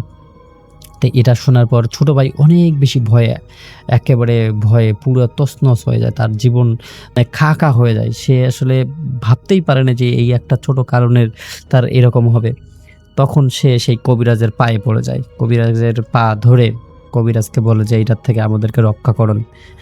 তো এটা কবিরাজ বলে ঠিক আছে, আমি এটার থেকে দেখতেছি কি করা যায়। এই কাহিনী তো আর চুপ থাকে না, কারণ এলাকার মানুষ সবাই কানাকোচা করে এবং একটা সময় পুরো এলাকার সবাই জেনে যায়। সবাই জেনে যাওয়ার পর এই বিষয়টা নিয়ে খুবই মানে চিন্তিত হয়ে পড়ে, কারণ একটার পর একটা লাশ তো সেখানে তারা দেখবেই এক সপ্তাহ পর পর। তখন তারা সবাই মিলে খুবই বিখ্যাত একজন তান্ত্রিককে নিয়ে আসে। সেই তান্ত্রিক বলে, এটা আমি বদ্ধ করতে পারবো, কিন্তু এটা বদ্ধ করতে আমাকে 7 দিন সময় লাগবে এবং তাকে বেশ কিছু উপকরণ লাগবে, যেমন 13টা সাদা, একদম সাদা ধবধবে রঙের ছাগল, একটা কালো কুচকুচো গাভী, আর হচ্ছে 17টা হচ্ছে কবুতর লাগবে এবং 101টা মোমবাতি লাগবে, 2 হালি একদম পবিত্র কলা লাগবে এবং একজন ফুটফুটে একজন ছেলে লাগবে। ছেলে মানে 10-15 বছরের নিচে একটা ছেলে লাগবে। ওই ছেলেটার কোনো ক্ষতি হবে না, কিন্তু ওর মানে ওকে লাগবে আর কি। তখন পুরো এলাকার মানুষ সবাই মিলে সেই তান্ত্রিকের যেগুলা চাহিদা আছে সেই চাহিদাগুলো পূরণ করতে থাকে। কিন্তু শেষ পর্যায়ে এসে তারা কার সন্তান নিবে, কার সন্তানকে দিবে, এইটা নিয়ে টেনশনে পড়ে যায় সবাই। তখন ওই যে মানে ওই কবিরাজ যে ছিল, কবিরাজ বলে যে এইরকম একটা সন্তান পেতে হলে অবশ্যই এই এলাকার সবাইকে একত্রিত হয়ে কাজ করতে হবে। তারপর সবাই অনেক ঘাটাঘাটি করে, অনেক চিন্তা ভাবনা করে একটা সন্তান জোগাড় করে তাদের ওই তান্ত্রিকের হাতে তুলে দেয়। সেই তান্ত্রিক তাকে নিয়ে প্রতি রাত্র যজ্ঞ করা শুরু করে দেয় এবং 6ষ্ঠ দিনে এসে উনি দেখেন যে ওই যে তারা যে সন্তানটাকে তাকে দিয়েছে, ছেলেটা তাকে দিয়েছে, সেই ছেলেটা মানে আস্তে আস্তে, এত ফুটফুটের সন্তান ছিল, সেই ছেলেটা আস্তে আস্তে কালো হয়ে যায়, কালো কুচকুচে রঙের কালো একটা হয়ে যায়। এবং এই কালো হয়ে যাওয়ার পর ওই যে 3 ভাইয়ের যেই ভাই অসুস্থ হয়েছিল সেই ভাইটাও সুস্থ হয়ে যায় এবং আস্তে আস্তে এই নদীটার যে অশুভ আত্মাটা ছিল সেই আত্মাটাও নষ্ট হয়ে যায়। পরবর্তী সময়ে ওই পুকুরটা যে ছিল সেই পুকুরটাতে আবার সবাই আগের মতো ব্যবহার করা শুরু করে। কিন্তু একটা সত্য ছিল, এই পুকুরে রাত্রের বেলা কেউ গোসল দিতে পারবে না বা রাত্রের বেলা সেখানে কেউ আসতে পারবে না। এই এলাকার মানুষ সবাই মিলে একজন অভিজ্ঞ পাহারাদার রাখেন এবং সেই পাহারাদার সেই কাজটা এখনো করে আসতেছে। যে ঘটনাটা শেয়ার করব সেটা ইমাম সাহেবের ঘনিষ্ঠ একজন বন্ধুর সাথে ঘটেছিল, কিন্তু তার বন্ধুর সাথে ঘটলেও এই ঘটনাটা ইমাম সাহেবের জীবন পাল্টে দিয়েছিল। ইমাম সাহেবের যুবক বয়সের শুরুর দিকে বর্তমানের মতো তিনি নামাজি ছিলেন না, এলাকার 8-10টা পথভ্রষ্ট ছেলের মতোই তিনি ছিলেন। ওনার জীবনের বিশাল পরিবর্তন আসে এবং আল্লাহর পথে তিনি পার্মানেন্টলি চলে আসেন এবং এটা একটা সময়ের তো তখন তিনি ছাত্র ছিলেন এবং সুপথে ফেরত আসেন। তো এক জুম্মার দিনের ঘটনা এবং সেদিন থেকে ঘটনার মূল সূত্রপাত আর কি। ওনার সাথে ওনার শহর জয়পুরহাটের একজন ছেলে থাকতো এবং দুজনে একা একই জায়গায় পড়াশোনা করতেন। ছেলেটার নাম ছিল লিয়াকত। জুমার দিন বিকেলে লিয়াকত ঘুম থেকে উঠে ইমাম সাহেবকে চিৎকার চেঁচামেচি দিয়ে বলতে শুরু করে, তুই এখানে কিভাবে এলি? তোকে তো গত রাতে কবর দেওয়া হলো, তুই বেঁচে আছিস কিভাবে? তো ওনারা দুইজনেরই কেউ এই জিনিসটা বুঝতে পারছিল না। তো তখন প্রায় কমন বিষয় ছিল ওনাদের জন্য যে নামাজ তারা পড়তো না ওই সময়। যাই হোক লিয়াকত যখন এই কথাগুলো বলছিল তখন ইমাম সাহেব খেয়াল করেন লিয়াকত বেশ ভয় পেয়ে আছে। শীতকাল তখন, এর মধ্যে কেমন অস্বাভাবিকভাবে ঘামছে। উনি লিয়াকতকে জিজ্ঞেস করেন, কি বলিস উল্টাপাল্টা? আমাকে দাফন দিবে কিভাবে? আমি কখন মরে গেলাম? তো খুব খুব দুষ্টুমির ছলে বলছে আর কি। তো লিয়াকতের পর আর কিছু না বলে চুপচাপ দরজার দিকে তাকিয়ে বসে আছে। কিছুক্ষণ পর সে কিছু না বলেই হুট করে বাইরে উঠে চলে যায়। তো ইমাম সাহেব অতটা গুরুত্ব দেয় না, বিষয়টা দুঃস্বপ্ন দেখেছিল ভেবেই তিনি মেনে নেয়। রাত তখন 11টা। লিয়াকত সাধারণত সন্ধ্যার পর একা বাইরে যান না। ইমাম সাহেব এত রাতেও লিয়াকতকে খুঁজে পাচ্ছিলেন না। বাইরে গিয়ে আশেপাশে খোঁজেন, লিয়াকত কোথাও নেই। উনি বাসায় ফিরে আসেন। খাওয়া দাওয়া করার সময় ওনার কাছে একজন লোক আসে, এসে বলেন, আপনি অমুক, আপনার বন্ধুর নাম কি লিয়াকত? তো ইমাম সাহেব বলেন, হ্যাঁ, কিন্তু আপনি কে? লিয়াকত কই? লোকটা বলেন, ইমাম সাহেবকে লোকটাকে বলতে থাকে যে আমার সাথে আসেন। উনি ইমাম সাহেব লোকটার সাথে বেরিয়ে পড়ে। কিছুক্ষণ পর একটা মসজিদের সামনে এসে লোকটা বলে, আপনার বন্ধু ভিতরে। ইমাম সাহেব তাড়াতাড়ি করে মসজিদের ভিতরে চলে যায়। গিয়ে দেখেন যে লিয়াকতকে তিনি গতকালকে রাতে দেখেছিলেন সেই লিয়াকত আর আজকের লিয়াকতের মধ্যে রাত দিন ফারাক। মানসিক প্রতিবন্ধীদের মতো আচরণ লিয়াকতের, গায়ে প্রচন্ড শক্তি। মসজিদে থাকা লোকেরা ওকে খুব কষ্ট করে আটকে রেখেছে। ইমাম সাহেব ওই মসজিদের হুজুরকে জিজ্ঞেস করে, ওর কি হয়েছে? হুজুর জানায়, এশার নামাজ পরে আমরা কয়েকজন একসাথে মসজিদ থেকে বের হয়েছি। হঠাৎ দেখি এই ছেলেটার সামনে 3 রাস্তার মোড়ের ময়লার স্তূপে বসে মাটি খামচাচ্ছিল। আমরা কাছে গিয়ে জিজ্ঞেস করি, এগুলো কি করো তুমি? ছেলেটা ওঠে আমাদের দিকে এমন ভাবে তাকায় যেমন আমরা চমকে উঠি। তো তাদের মনে হয়েছিল যে এর সাথে স্বাভাবিক কিছু হয়নি। তো কাছে গিয়ে সূরা পড়ে সে ফু দেয়। ফু দিতেই তাকে চর মেরে মাটিতে ফেলে দেয়। তো উনি বলছিল যে আমি নিশ্চিত হয়ে যাই কোনো কিছুই স্বাভাবিক না। সবাই মিলে ধরে ওনাকে এনে অজুখানায় ওকে পরিষ্কার করিয়ে মসজিদে নিয়ে ঝাড়ফুঁক করিয়ে কোনো রকমে শান্ত করি, কিন্তু অতটাও স্বাভাবিক করতে পারি না ভাই। ইমাম সাহেব ওই হুজুরটাকে বলে, তো এখন কি করা যায়? ইমাম সাহেব কিন্তু তখন আর ইমাম সাহেব ছিল না। হুজুরটা বলে যে ওনার বাবা মাকে খবর পাঠান, ভালো কোনো হুজুরকে দিয়ে দেখান, ব্যাপারটা সুবিধাজনক না। তো পরদিন ইমাম সাহেব চিঠি পাঠান লিয়াকতের আব্বার কাছে। কিছুদিন পর ওর বাবা মা এসে ওকে সাথে করে বাড়িতে নিয়ে যায়। ইমাম সাহেবের তখনও জানা হয়নি আসলে লিয়াকতের হয়েছিলটা কি। তো ইমাম সাহেবের তখন স্বাভাবিক জীবন চলছিল, মানে কোনো সমস্যা ছিল না। প্রায় 8-9টা মাস কেটে যায়। লিয়াকতের বাড়ি থেকেও কোনো খবর নাই। মানে একজন লোক গেলে সে তো আসলে অ্যাটলিস্ট খবর দিবে যে সে কোথায় আছে, কি অবস্থা, বা ফেরত আসছে কিনা। মাঝে একবার লিয়াকতের খবর জানার জন্য চিঠি দিয়েছিলেন, কিন্তু কোনো ফেরত চিঠি আসেনি। তো উনি জয়পুরহাট পৌঁছে লিয়াকতের বাসায় গিয়ে দেখেন ওদের বাসায় তালা ঝোলানো। তো পাশের বাসার একজনের সাথে জানতে পারেন যে ওনারা নাকি গত 4-5 মাস আগে গ্রাম ছেড়ে চলে গেছে। শহরের এদিকের বাড়িটা তখন থেকেই ফাঁকা। তো ইমাম সাহেবের পর আর কোনো খোঁজ নিতে পারেননি, কারণ লিয়াকতের গ্রামের বাড়ির ঠিকানা উনি আর জানতেন না। তো বাসায় ফিরে এসে নিজেই ভাবতে থাকেন, বড় ধরনের কিছু হলো না তো? এভাবে হুট করে একটা মানুষ পরিবার সহ গায়েব হয়ে গেল, ব্যাপারটা তো স্বাভাবিক না। এরপরে উনি অনেকদিন এদিক সেদিক খোঁজ করে কোনো মতে লিয়াকতের গ্রামের ঠিকানা সংগ্রহ করেন। এখানে অনেক বেশ সময় লেগে যায়। ওদের গ্রামের বাড়িতে গিয়ে লিয়াকতের আব্বাকে ইমাম সাহেব লিয়াকতের ব্যাপারে জিজ্ঞেস করে। লিয়াকতের বাবা ইমাম সাহেবকে বলে, লিয়াকত মারা গেছে আজ প্রায় 4 মাস হয়। ও গলায় দড়ি দিয়েছিল। ইমাম সাহেব চুপচাপ দাঁড়িয়ে আছেন। কি শুনলেন তা নিয়ে নিজের কানকে বিশ্বাস করাতে পারছিলেন না। কান দিয়ে ঢুকছিলেন, কথা মাথায় যাবে কিভাবে।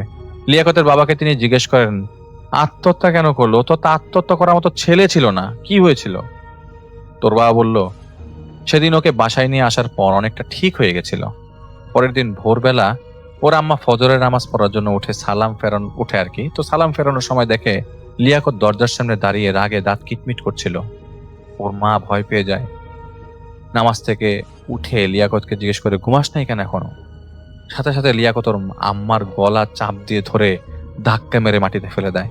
ওর আম্মার চিৎকার শুনে আমার ঘুম ভাঙে।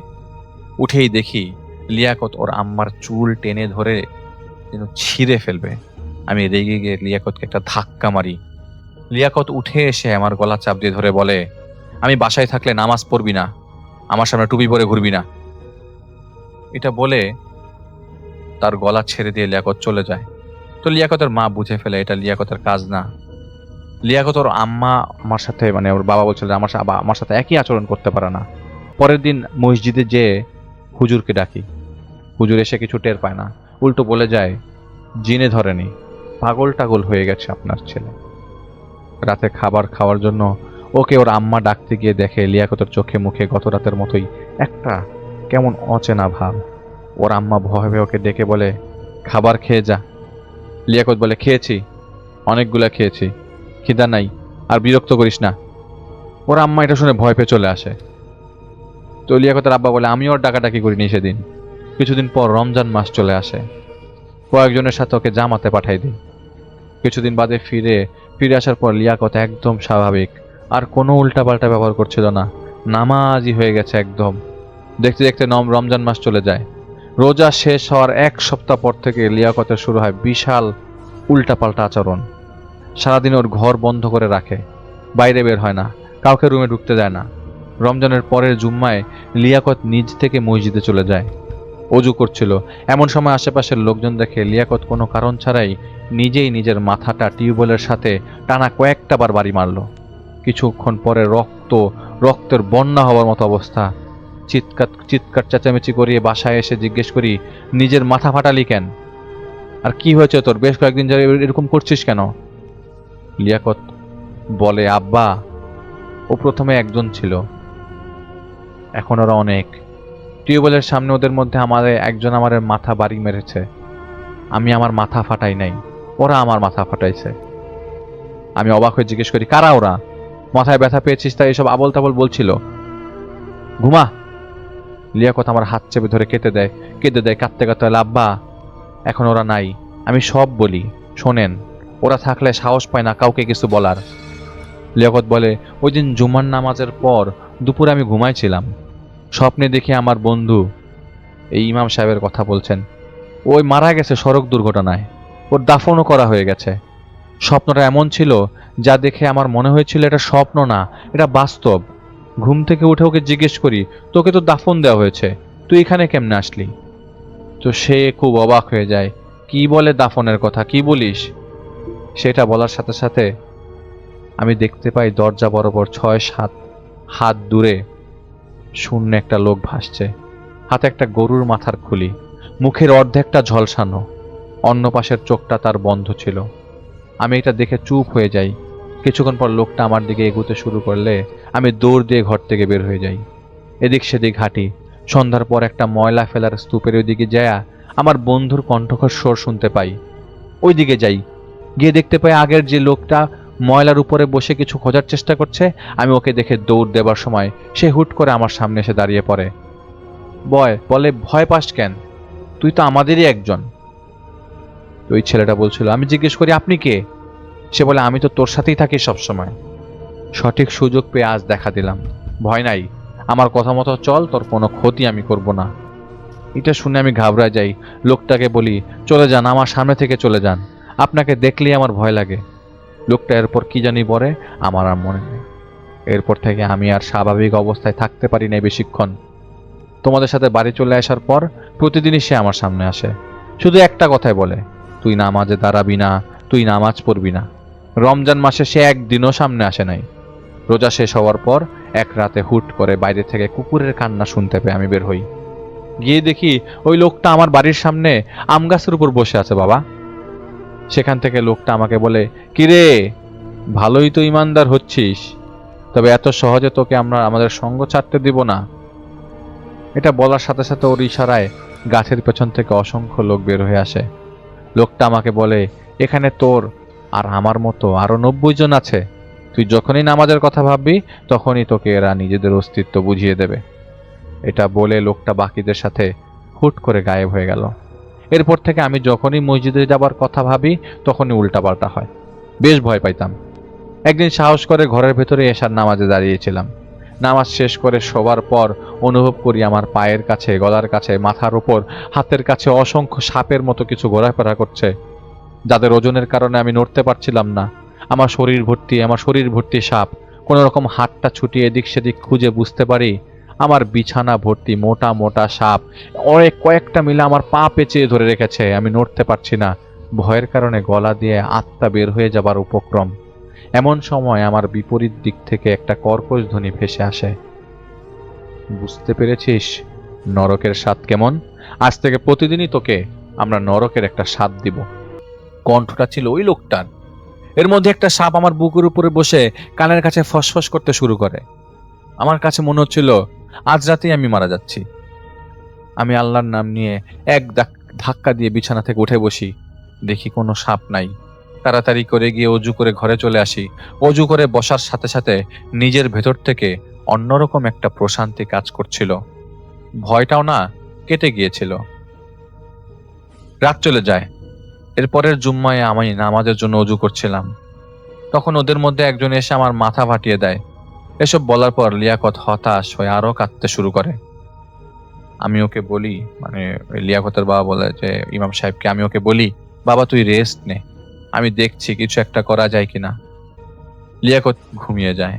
মাঝরাতে আমি ওর আর আম্মা শুনতে পাই ওর ঘর থেকে টানা কয়েকটা চিৎকার, চিৎকারের সাথে লিয়াকতের কণ্ঠ, শয়তানের দল আমার সামনে থেকে চলে যা। এরপর ভেতর থেকে শক্ত কিছু দিয়ে হাত দিতে বাড়ি মারার শব্দ, সাথে সাথে আবারও লিয়াকতের চিৎকার। দরজাটা ভেতর থেকে বন্ধ ছিল। আমি আর ওর আম্মা দরজা ভেঙে ভেতরে গিয়ে দেখতে পাই লিয়াকত অজ্ঞান অবস্থায় পড়ে আছে।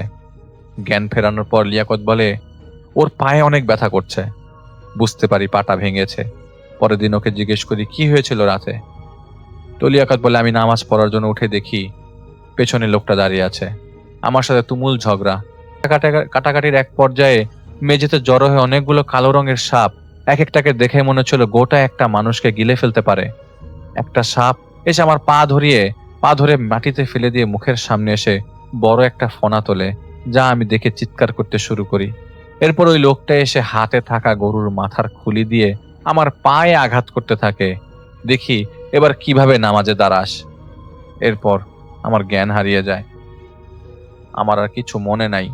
মনে মাথা হালকা হতে মাথাটা ভার হতে হতে আমি সব ভুলে যেতে থাকি। ছেলের মুখে শোনার পর আমার অনেক মন খারাপ হয়।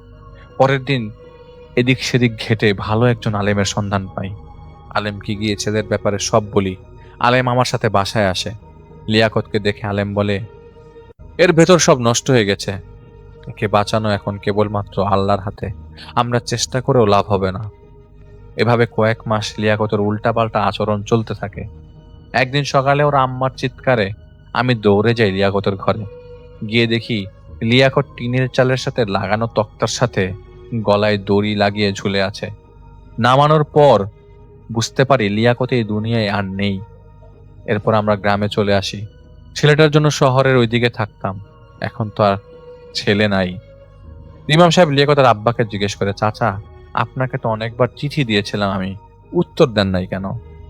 লিয়াকতের বাবা জানায় ইচ্ছা করছিল না, যতটা সম্ভব ছেলের শোক থেকে বের হয়ে আসতে চাইছিলাম, কিন্তু সম্ভব না। ইমাম সাহেব পুরাটা শোনেন, কিন্তু ঘটনার পেছনের কারণটা তিনি বুঝতে পারেন না। সেখান থেকে চলে আসার পর রাতের বেলা উনি দুঃস্বপ্ন দেখে ঘাবড়ে ওঠেন। উনি দেখেন ওনাদের এলাকার একটা পুরাতন খেলার মাঠ, যেখানে স্কুল শেষে লিয়াকত সহ আরো কয়েকজন বন্ধু মিলে খেলাধুলা করছে। সেই মাঠটার শেষ প্রান্ত থেকে একটা ছেলের কান্নার আওয়াজ। উনি সেদিকে হাঁটা দেন। কাছে যে দেখতে পান অনেকগুলো কালো কাপড় পরা লোক কাফনে মোড়ানো একটা কবরের মতন গর্তে কি জানি ফেলে দিল। আমি ইমাম সাহেব কাছে আসতেই লোকগুলো সামনে থেকে চলে যায়। কবরের দিকে তাকিয়ে দেখতে পান লাশের চারিপাশ ভিন্ন প্রজাতির অনেকগুলো সাপ।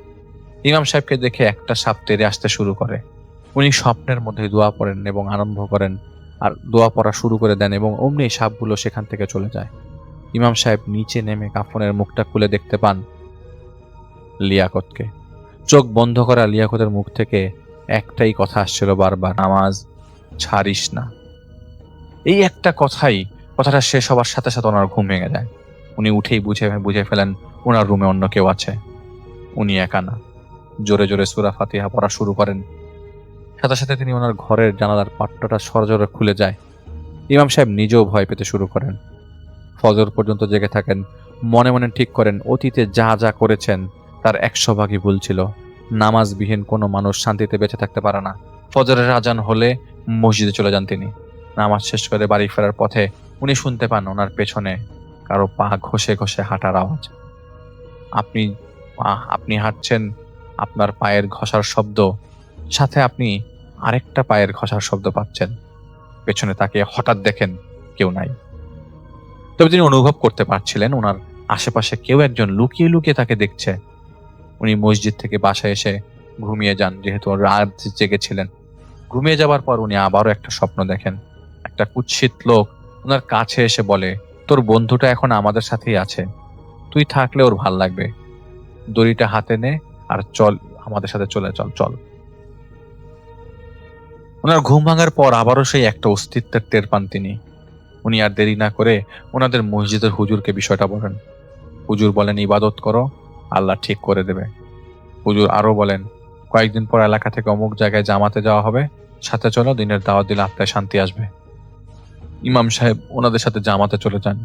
সেখানে ওনার পরিচয় হয় একজন বুজুর্গ ব্যক্তিত্ব। ওনার নাম ছিল আলী। ইমাম সাহেবের সাথে আলী নামের বৃদ্ধ লোকটার চলাফেরা বেড়ে যায়। জামাতে থাকা অবস্থায় একদিন ইমাম সাহেব আর আলী চাচা বের হয়েছিলেন হাঁটার জন্য। হাঁটতে হাঁটতে এক সময় আলী বলেন, আমার মনে হয় তোমার সামনে বিপদ আছে। ইমাম সাহেব বলেন, চাচা, বিপদ সামনে বিপদ না, বিপদের মধ্যেই আমি আছি। আলী লোকটা হেসে ইমাম সাহেবকে জিজ্ঞেস করেন, কি হয়েছে খুলে বলো তো।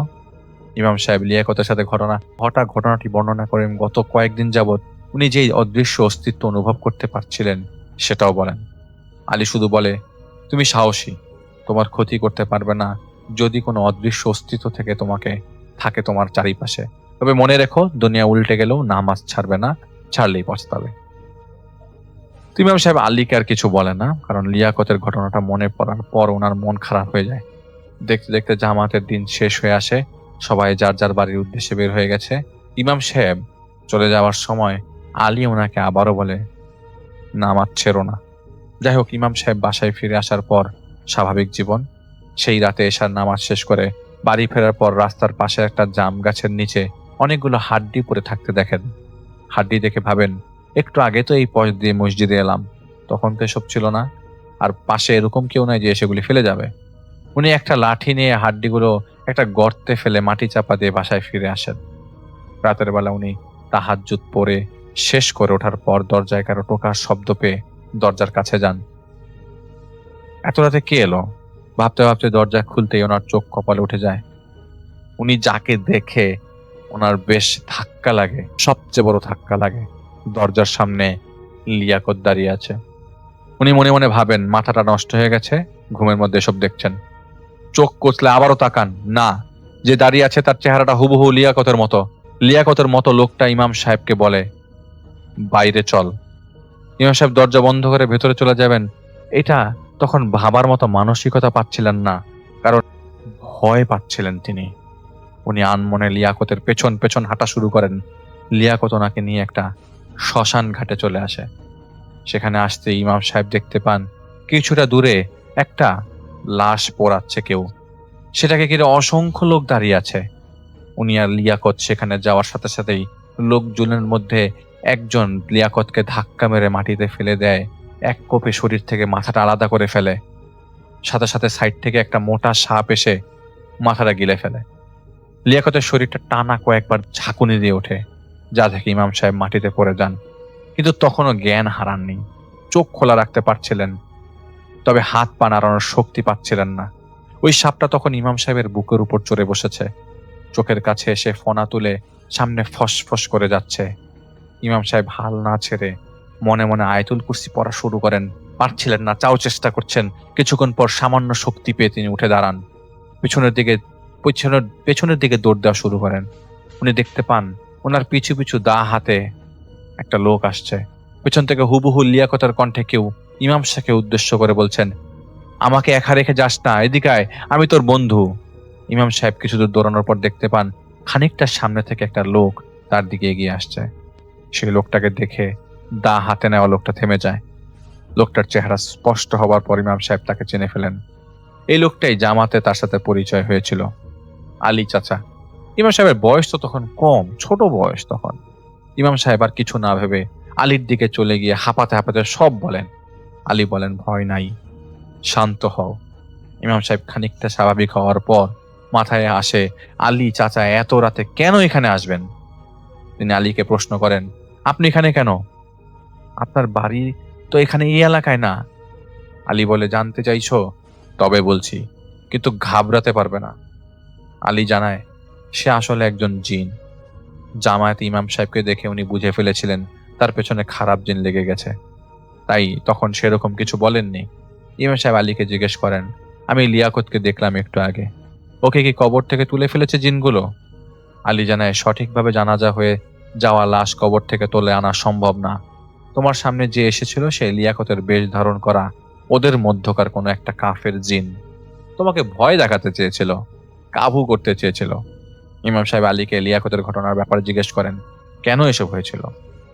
ওই আলী বলে, তুমি আর তোমার বন্ধু দুজন নামাজ পড়ছিলে না, ছাড়তে ছাড়তে এত নিচে নেমে গিয়েছিলে যে কাফেরা তোমাকে বশ করতে চেয়েছিল। তুমি যে রাস্তায় আছো সেখান থেকে নামাজ তো ছাড়া সম্ভব না, নামাজ ছেড়েছিলে কেন? ওরা জানে আদম সন্তানরা আল্লাহর কাছে একবার মাফ চাইলে আল্লাহ মাফ করে দেয়, কিন্তু ওরা চাইছিল তোমাদের জাহান্নামীদের অন্তর্ভুক্ত করতে। হিসাব করে দেখো তো, পরপর কয়টা জুমার নামাজ তুমি ইচ্ছাকৃতভাবে ছেড়ে দিয়েছিলে? ইমাম সাহেব আন্দাজ করে বলেন, সেই সময় গত 2-3 মাস ওনাদের মধ্যে এরকম অবস্থা চলছিল, যে কারণে জিনটা লিয়াকতকে খুব সহজেই কাবু করে ফেলেছিল। লিয়াকত পরবর্তীতে নামাজের ইচ্ছা করলেও ওর নিয়ত শক্ত ছিল না, যার কারণে জিনগুলো ওর সাথে লেগে থাকার মতো শক্তি পেয়েছিল। তুমি নামাজি হয়ে উঠেছ, আল্লাহ তোমার হিফাজত করবে। ইমাম সাহেব আলীর কাছে জানতে চান, এই জিনগুলো থেকে মুক্তি পাবো কিভাবে তাহলে? আলী বলেন, চিন্তা করার মতো কিছু নয়। তুমি দেখতে পাচ্ছ, সবাই দেখতে পাচ্ছে না। এটা জাতের জিন, এই জাতের জিন কেবল তাদের পেছনেই পড়ে থাকে যারা দীর্ঘদিন যাবৎ নামাজ থেকে নিজেদের দূরে সরিয়ে রাখে। তুমি নামাজ ছেড়ে দিলে এরা আবার সুযোগ পেয়ে যেতে পারে। পূর্বে যা করেছো তা বাদ দাও, ভবিষ্যতে আর বিপদগামী হইও না। আসলে নামাজ তুমি পড়ছো না, অনেকে টের পায়, অনেকে টের পায় না। খারাপ জিনিস তাদের সাথেই লেগে থাকে। তুমি এখন টের পাচ্ছ, তুমি দেখতে পাচ্ছ, তুমি শ্মশানে তোমার বন্ধুকে কবর থেকে উঠিয়ে চোখ পোড়াচ্ছে, তার মাথাটা আলাদা করে ফেলছে। এই জিনিসগুলো তারা তোমাকে দেখাচ্ছে। সবাই এগুলো দেখে না, কিন্তু ঠিকই নামাজ বাদ দিয়ে দেয়। তো আলী ইমাম সাহেবকে আরো বলে, পরবর্তীতে যদি তার কোনো বড় ধরনের বিপদ মনে হয়, তাহলে যেন আল্লাহকে স্মরণ করে। আল্লাহকে স্মরণ করার পর যদি স্মরণ করার শক্তি থাকে, তাহলে আলীকে যেন স্মরণ করে আলী চলে আসবে। এরপর ইমাম সাহেবের সাথে খুব একটা সমস্যা হয়নি, কারণ এরপর থেকে তো তিনি এই রাস্তায় নেমে গেছেন, ইমাম কিভাবে হবেন। এর প্রায় মাসখানেক পর ওনার একজন শিক্ষকের জিন সম্পর্কিত সমস্যার সমাধান করেছিলেন, যেটা ছিল তার জীবনের প্রথম সমাধান করা ঘটনা। এই ঘটনাতে ইমাম সাহেবকে বাকি 3 জন জিনের সাথে পরিচিত হয়েছিলেন। পরবর্তীতে এই জিন সবসময় ওনাকে যে কোনো সমস্যার উপদেশ দিয়ে সাহায্য করে আসছিল। আসসালামু আলাইকুম রাসেল ভাই, আশা করছি আপনি ভালো আছেন। রাসেল ভাই, আজকে আমি আপনাকে একটি ঘটনা শেয়ার করব। সেই ঘটনাটা একটা গ্রামের ঘটনাটা ঘটে গেছে আজ থেকে প্রায় 10 থেকে 15 বছর আগে। ঘটনাটা আমি আমার দাদুর কাছ থেকে শুনেছিলাম। তিনি আমাকে বলেছিল যে আমাদের বাড়িটা এখন যেই জায়গায় আছে, এই বাড়িটা থেকে 100 গজ দূরে একটা বিশাল বড় পুকুর ছিল। এই পুকুরটা এখন নাই, কিন্তু একসময় এই পুকুরটা ছিল, যেই পুকুরে 7টা নাকি জিন বসবাস করত। আর সেই পুকুরের জিনগুলো থাকতো পুকুরের পাশেই একটা বিশাল বড় বট গাছ ছিল, সেই বট গাছে। আর রাসেল ভাই, এই পুকুরগুলোর অন্যতম কাজ ছিল মানুষকে মানে লোভ দেখিয়ে তাদেরকে আত্মসাৎ করে নেওয়া, তাদেরকে তাদের জীবন নেওয়া, তাদের পরিবার ধ্বংস করে দেওয়া। তো এরকমই একজন মানুষের কাহিনী আমার দাদু বলেছে, যার নাম হচ্ছে মন্টু মিয়া। উনি করতেন, উনি মনে হচ্ছে রিক্সা চালাতেন। উনি রিক্সা চালিয়ে যা উপার্জন করতেন, সেই উপার্জন দিয়ে উনি ওনার সংসার চালাতেন। কিন্তু ওনার একটা বদ অভ্যাস ছিল, সেটা হচ্ছে উনি অনেক রাতে বাড়ি ফিরতেন এবং এই যে পুকুর আছে, এই পুকুরের পানি দিয়ে উনি গোসল করতেন। তো একদিন উনি দেখেন যে এই পুকুরের পানিতে কিছু একটা ভেসে তার দিকে আসতেছে। এমনভাবে ভেসে ভেসে আসতেছে, মনে হচ্ছে যে তাকে লক্ষ্য করেই এই জিনিসটা আসতেছে। এবং এটা দেখে উনি বেশ খানিকটা ভয় পেয়ে যান এবং ভয় পেয়ে পানি থেকে উপরে উঠে আসেন। এবং উপরে উঠে আসার পর উনি স্পষ্টভাবে দেখতে পারেন যে এই যে যেটা তার দিকে আসতেছে, এইটা হচ্ছে একটা স্বর্ণের কলসি। আর এই কলসিটা তার দিকে যখন আসতেছে, তখন তিনি তাড়াহুড়ো করে সেই কলসিটাকে ধরার জন্য যখন যাবেন, ঠিক তখনই কলসিটা সেই পুকুরের মধ্যে মিলিয়ে যায়। তো এইটা দেখার পর উনি বেশ খানিকটা অবাক হয়ে যান যে আসলে এটা কী দেখলাম আমি, আমাকে কি কেউ লোভা দেখাচ্ছে বা এটা করতেছে। তখন উনি বেশ খানিকটা অবাক হয়ে যান এবং উনি ভাবেন যে হয়তো এটা তার মনের ভুল।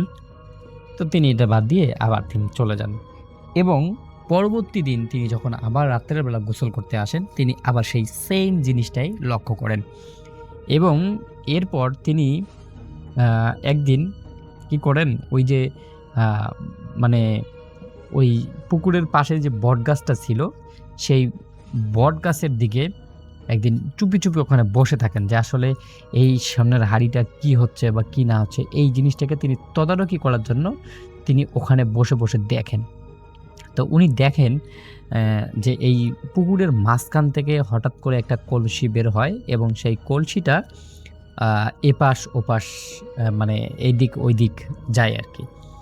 তো উনি এটা দেখার পর উনি বেশ খানিকটা অবাক হয়ে যান এবং উনি এইটার থেকে লোভ করতে থাকেন যে কীভাবে তিনি এই কলসিটা পাবে বা তিনি এই কলসিটাকে নিজের করে নেবেন আর কি। তো তখন উনি করেন কি, উনি আর কি অপেক্ষা করতে থাকেন এবং উনি এইটা নেওয়ার মতো সিস্টেম খুঁজতে থাকেন। এবং রাসেল ভাই সেই মানে সেই বছরেই আমাদের এলাকায় এত বেশি প্রচণ্ড রকমের রোদ হয় এবং খরা হয় যে এলাকার প্রত্যেকটা পুকুর, ছোটোখাটো বড় সব পুকুরে শুকিয়ে যায়। সেই পুকুরটা যে ছিল আমাদের, যেই পুকুরটার কথা আমি বলতেছিলাম, সেই পুকুরটাও শুকিয়ে যায়।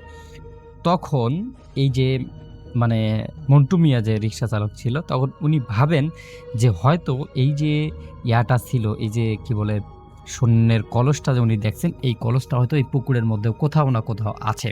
তখন উনি কি করেন, রাত্রের বেলাতে এই যে কলসটা খোঁজার জন্য গভীর রাতে করে বের হন। বের হয়ে পুরো পুকুরটা ছানবিন করে খুঁজে বের করেন যে আসলে কোথাও দেখা যায় কিনা।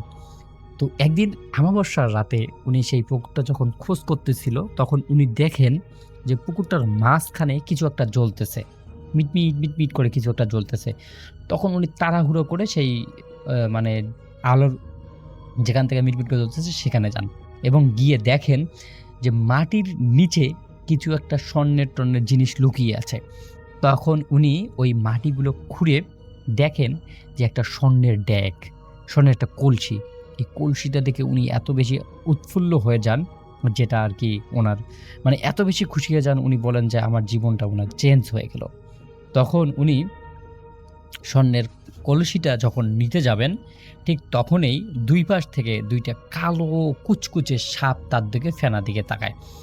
তো যখন এটা ফেনা দিয়ে তাকায়, তখন উনি তো বিপদে পড়ে যান। কিরে, এইটা নিতে গেলে তো এখন সাপ আছে, এটা তো নেওয়া যাবে না। তখন উনি কি করেন, ওই যে ওনার সাথে একটা লাঠি নিয়ে আসেন, বিশাল বড় লাঠি নিয়ে আসেন এবং উনি এবং ওনার ওয়াইফ দুইজনে এসে সজোরে সেই সাপ দুটোকে মেরে ওই কলসটা ওরা নিয়ে নেন। এবং এরপর থেকেই মন্টু মিয়ার জীবনে শুরু হয় একটা দুর্বিষহ কাহিনী। রাসেল ভাই, এই যে সাপ দুটোকে এরা মেরেছে, মেরে যাওয়ার পর তারা যখন স্বর্ণগুলো নিয়ে এসেছে, কিন্তু এই স্বর্ণগুলো বাড়িতে নিয়ে আসার পর পরদিন সকালে তারা দেখে ওই স্বর্ণের কলসিটা তাদের কাছে আর নেই। এবং তারা এটা দেখে বেশ খানিকটা অবাক হয়ে যায়, কিরে এটা কি হলো, আমরা তো এটা নিয়ে আসলাম, এটা কি হলো। এবং তারা দেখতে পায় তারা যেখানে এই স্বর্ণের কলসিটা রেখেছিল সেই জায়গাটা মানে কেমন যেন একটা ভেজা ভেজা টাইপের হয়ে যায়, মানে ভেজা একটা মনে হচ্ছে ভেজা গন্ধ বা এখানে কেমন একটা আফসা আফসা জিনিস থাকে। তো এটা দেখার পর তারা বেশ খানিকটা অবাক হয়ে যায় যে আসলে এটা কি হলো, আমরা কালকে আমরা যেটা নিয়ে আসলাম সেটা গেল কোথায়। তো এটার পরে তারা আর কি বিষয়টাকে ভুলে যেতে চেষ্টা করে যে যা হয়েছে ভুল হয়েছে, বাদ দেন। কিন্তু রাসেল ভাই, ঘটনাটা এখানে শেষ হলেও হতে পারত, কিন্তু তারা পরদিন সকালে যেটা দেখে সেটা আসলে তাদের বিশ্বাস করার বাহিরে ছিল।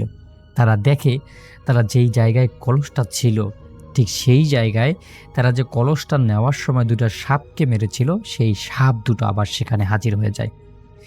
এটা দেখার পর মন্টু মিয়া একদম খুব জোরে চিৎকার করে ওঠে এবং এই চিৎকার করার পর থেকেই তার প্রচণ্ড রকমের জ্বর আসে। যেই জ্বর তাকে মানে এমন বেশি অবস্থা খারাপ করে দেয় যে সে ভাউলা বকা শুরু করে দেয়। সে বলে, ওরা আমাকে ছাড়বে না, ওরা আমাকে খেয়ে ফেলবে, ওরা আমাকে মেরে ফেলবে। তো এটা দেখার পর মন্টু মিয়ার স্ত্রী ছিল খুবই চালাক মানুষ। উনি ওনার যে আমাদের এলাকার যে কবিরাজ ছিল আব্দুল বাতেন, সেই আব্দুল বাতেন কবিরাজের কাছে যান এবং গিয়ে এই যে পুরো ঘটনাটা ছিল সেই পুরো ঘটনাটা তাকে খুলে বলেন। এরপর আব্দুল বাতেন কবিরাজ তাকে ধমক দিয়ে বলেন, তোমরা এটা কী সর্বনাশ করে ফেলেছ, তোমার স্বামীকে তো আর কোনোভাবে বাঁচা সম্ভব না, কারণ তোমার স্বামী জিনকে মেরেছে, যেই জিনরা এত বছর থেকে এই পুকুরটার সম্ভ্রম মানে রক্ষা করে আসতেছিল, সেই পুকুরটার এই মানে এরকম একটা হাল করেছে, তোমরা তো কোনো কিছু পাবাই না, বরং তোমাদের জীবন আর বাঁচানো সম্ভব না। তখন ওই কবিরাজের স্ত্রী মানে ওই মন্টু মিয়ার স্ত্রী কবিরাজের হাত পা ধরে মিনতি করে বলেন যে আমার স্বামীকে আপনি বাঁচিয়ে দেন, আমাদের ভুল হয়েছে, এটা আমরা কি করব, আমরা কি করব। কিন্তু কবিরাজ বলে যে আসলে এটাকে রক্ষা করা বা এটার থেকে বেঁচে ফেরা এটা খুবই দুষ্কর, এটা করা আসলেই সম্ভব না। কিন্তু তোমরা যেহেতু না বুঝে ভুল করেছো, অনুতপ্ত হয়েছো লোকের বসে বসে, আমি চেষ্টা করব তোমাদের যেন এটা রক্ষা করা হয়। কিন্তু কবিরাজ আর কি কাজ করার একটা দিকে সেই যে মন্টু মিয়া আছে, সেই মন্টু মিয়া সেই প্রচণ্ড রকমের জ্বরের মধ্যেই মারা যান এবং তার যে স্ত্রী ছিল সেই স্ত্রীর জীবনে নেমে আসে এক দুর্বিষহ একটা যন্ত্রণার একটা অবস্থা। উনি দেখেন, উনি যখন শুয়ে থাকেন, উনি রাত্রের বেলা হঠাৎ করে দেখেন যে ওনার পাশে সেই সাপ দুটো শুয়ে আছে। আবার উনি যখন রাত্রের বেলা কল চাপতে চান, দেখেন যে কলের ডাঁটাটা যেটা কলের ডানটা আছে সেই ডানটাটা সাপে পরিণত হয়ে যায়। মানে উনি ওনার জীবনের সব কাজেই ওই সাপ দুটোকে দেখতে পারেন। এবং একটা সময় সেই যে মন্টু মিয়ার স্ত্রী আছে সেই স্ত্রীও পাগল হয়ে যায়, পাগল হয়ে গিয়ে রাস্তার এবিট ওবিট খোঁজে এবং মন্টু মিয়ার কবরের পাশে প্রায় সময় বসে থাকে। এবং ওই যে পুকুর আছে সেই পুকুরের পাশেই যে বটগাছটা আছে সেই বটগাছটার কাছে একদম নিচ্ছভাবে শুয়ে থাকেন। মানুষকে দেখলেই বলেন ওরা আমাকে ছাড়বে না এবং বিভিন্ন রকমের অঙ্গভঙ্গিমিতে মানুষকে বোঝানোর চেষ্টা করেন যে ওনারা ভুল করেছেন। এবং একটা পর্যায়ে মন্টু মিয়ার স্ত্রী মানে নিজের যে মানসিক ক্ষমতা আছে সেই ক্ষমতাটা হারিয়ে ফেলেন এবং একটা সময় উনি ইন্তেকাল করেন। তো রাসেল ভাই, এটাই ছিল একটা সত্য ঘটনা। যদি ভালো লাগে তাহলে শেয়ার করবেন। এই কাহিনীটা হচ্ছে প্রবালের কাহিনী এবং এটা প্রবালের মামার সাথে ঘটেছিল আজ থেকে বেশ অনেক বছর আগে। আসলে একটা আশ্চর্য ব্যাপার হচ্ছে যে ভুতুড়ে কাহিনীগুলো যখন শুনছি তখন সব কাহিনী এখন শুনছি বেশ অনেক আগের। তাহলে এখন কি আর ভুতুড়ে কাহিনী ঘটছে না কোথাও? এটা কিন্তু আমার নিজের কাছেও আশ্চর্য লাগে। বর্তমানে যে কাহিনীগুলো আমি পাচ্ছি বা যা শুনছি সবই বেশ আগে ঘটা। তার মানে কি ভূতেরা এই ম্যাটেরিয়ালিস্টিক ওয়ার্ল্ড থেকে বিদায় নিয়েছেন? আসলে মোটেই তা না। অবশ্যই আমরা জানি জিন জাতির এক্সিস্টেন্স আছে, তারাও আছে, আশেপাশেই আছে, কোথাও আছে, আপনার আমার পাশেই আছে। এই কারণে আমাদেরকে যখনই বাথরুমে যেতে হবে অবশ্যই দোয়া পড়ে ঢুকতে হবে। গভীর রাতে কোথাও বসে থাকলে সাবধানে থাকতে হবে এবং শরীর বন্ধ করে রাখতে হবে। বারান্দায় খুব একটা যাওয়া উচিত হবে না। গভীর রাতে ছাদে ঘোরাঘুরি উচিত হবে না। যখন ঝুম বৃষ্টি হচ্ছে তখন অবশ্যই একা বারান্দায় যাওয়াটাও খুব ভালো কাজ না। যাই হোক, আমি কাহিনী বলছি প্রবালের মামার কাহিনী এবং প্রবালদের সে বাড়ি হচ্ছে নর্থ বেঙ্গল সাইডে। সেদিন এরকমই বৃষ্টি হচ্ছিল এবং আষাঢ় মাস ছিল। প্রবালের মামা গিয়েছিল প্রবালের এক খালার বাসায় এবং তার বড় বোনের বাসায় আর কি। সেখান থেকে তিনি ফিরছিলেন এবং রাত হয়ে গেছে। রাত তখন প্রায় 9টা-10টা, গ্রামের রাত, মানে বেশ রাত। এবং তিনি ফিরছেন, তার হাতে একটি ছাতা আছে এবং তিনি ছাতা দিয়ে আসছেন। তো প্রবালের যেই নানা বাড়ি ছিল, নানা বাড়িটা ছিল বেশ ব্যাকওয়ার্ড জায়গায়। ব্যাকওয়ার্ড বলতে যেখানে হচ্ছে সেই গ্রামের রাস্তাটা ছিল একদমই কাঁচা, সেখানে তখনও পাকা রাস্তা হয়নি, মাটির রাস্তা, অ্যাকচুয়ালি শক্ত মাটি। পরবর্তীতে আর কি রাস্তা করা হবে এর জন্য মানে সেখানে এঁটেল মাটি টাইপের ফেলা হয়েছে। তো যেটা হতো, বৃষ্টি হলে সেই জায়গাটা কাদা কাদা হয়ে যেত। তো রাতের বেলা প্রবালের মামা ফিরে আসছেন সেখানে এবং বেশ বৃষ্টি হচ্ছে, ঝুম বৃষ্টি। এবং সেই বৃষ্টিটা এক নাগাড়ে অনেকক্ষণ ধরে হচ্ছে। তিনি যখন রওনা দিয়েছিলেন তার বড় বোনের বাসা থেকে তখনই বৃষ্টি মাথায় করে তিনি আসছিলেন। তিনি যখন নিজেদের গ্রামের রাস্তায় ঢুকলেন তখন তিনি দেখছেন যে বৃষ্টি প্রচন্ড রকমের। এবং আপনারা জানেন যে সেই সময় গ্রামে এখনো নাই, আমি মনে হয় না এখনো গ্রামে লাইট পোস্ট আছে, ল্যাম্প পোস্ট আছে, সেই রকম মানে সেই অজপাড়া জায়গা যাকে বলে সেখানে ল্যাম্প পোস্ট থাকার প্রশ্নই আসে না। তো সেই সময় একদমই ছিল না। তো ঝুম বৃষ্টি হচ্ছে, অন্ধকার হয়ে গেছে চারিপাশ এবং কিচ্ছু দেখা যাচ্ছে না। এবং তখনকার যে বৃষ্টি, আষাঢ়ের বৃষ্টিতে কিন্তু সাধারণত আকাশে খুব বেশি বজ্রপাত সেরকম দেখা যায় না। মাঝে মাঝে মেঘের ফাঁকে বজ্রপাতের কিছু আলোর ছিটে ফোটা দেখা যায়। তো সেরকমই কিছু আলো দেখা যাচ্ছে মাঝে মাঝে। তো তখন রাস্তাটা আলোকিত হয়ে যাচ্ছে। তো সেই প্রবালের মামার কাছে কোনো ফ্ল্যাশ লাইটও ছিল না যে তিনি পথ দেখে আসবেন। তো তিনি বেশ বেগতিক একটা পর্যায়ে পড়ে গেলেন। ছাতি এবং তার হাতে একটা ব্যাগ আছে। তো ব্যাগ হাতে তিনি গ্রামের রাস্তায়, তার নিজস্ব রাস্তা যেহেতু তাদের, সেই হিসাবে তিনি চলে আসছেন। তো আর এই যে মাঝে মাঝে যে বিজলি চমকাচ্ছে হঠাৎ হঠাৎ, সেটার আলোতে কিছুটা দেখতে পাচ্ছেন। যতদূর তখন চোখে পড়ছে যে বৃষ্টি আর বৃষ্টি।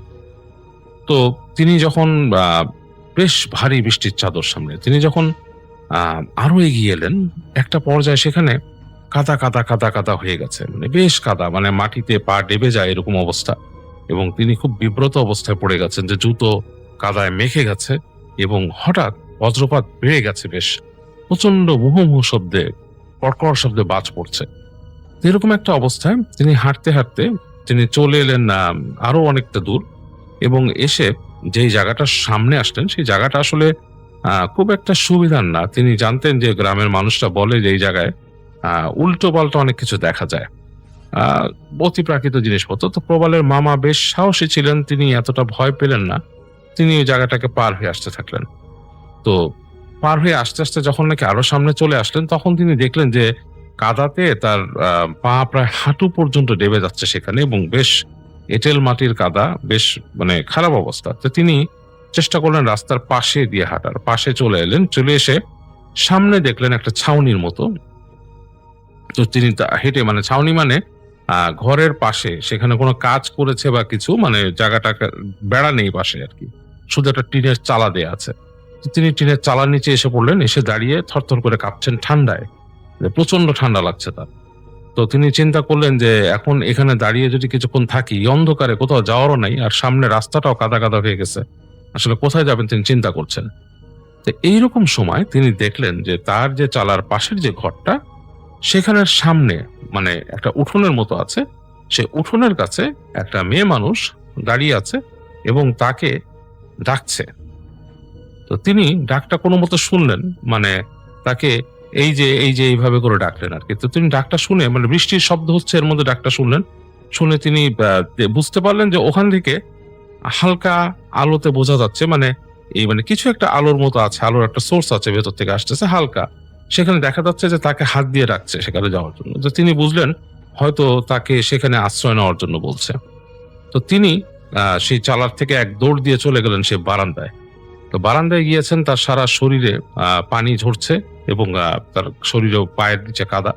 তো একবার তিনি বিব্রত বোধ করলেন যে কারো বাসায় এসে দাঁড়ালেন এরকম বলার সাথে সাথেই, আর এর মাঝে আসলে কেমন হলো, ওনার পায়ে কাদা, সে বারান্দায় উঠে এলেন তিনি।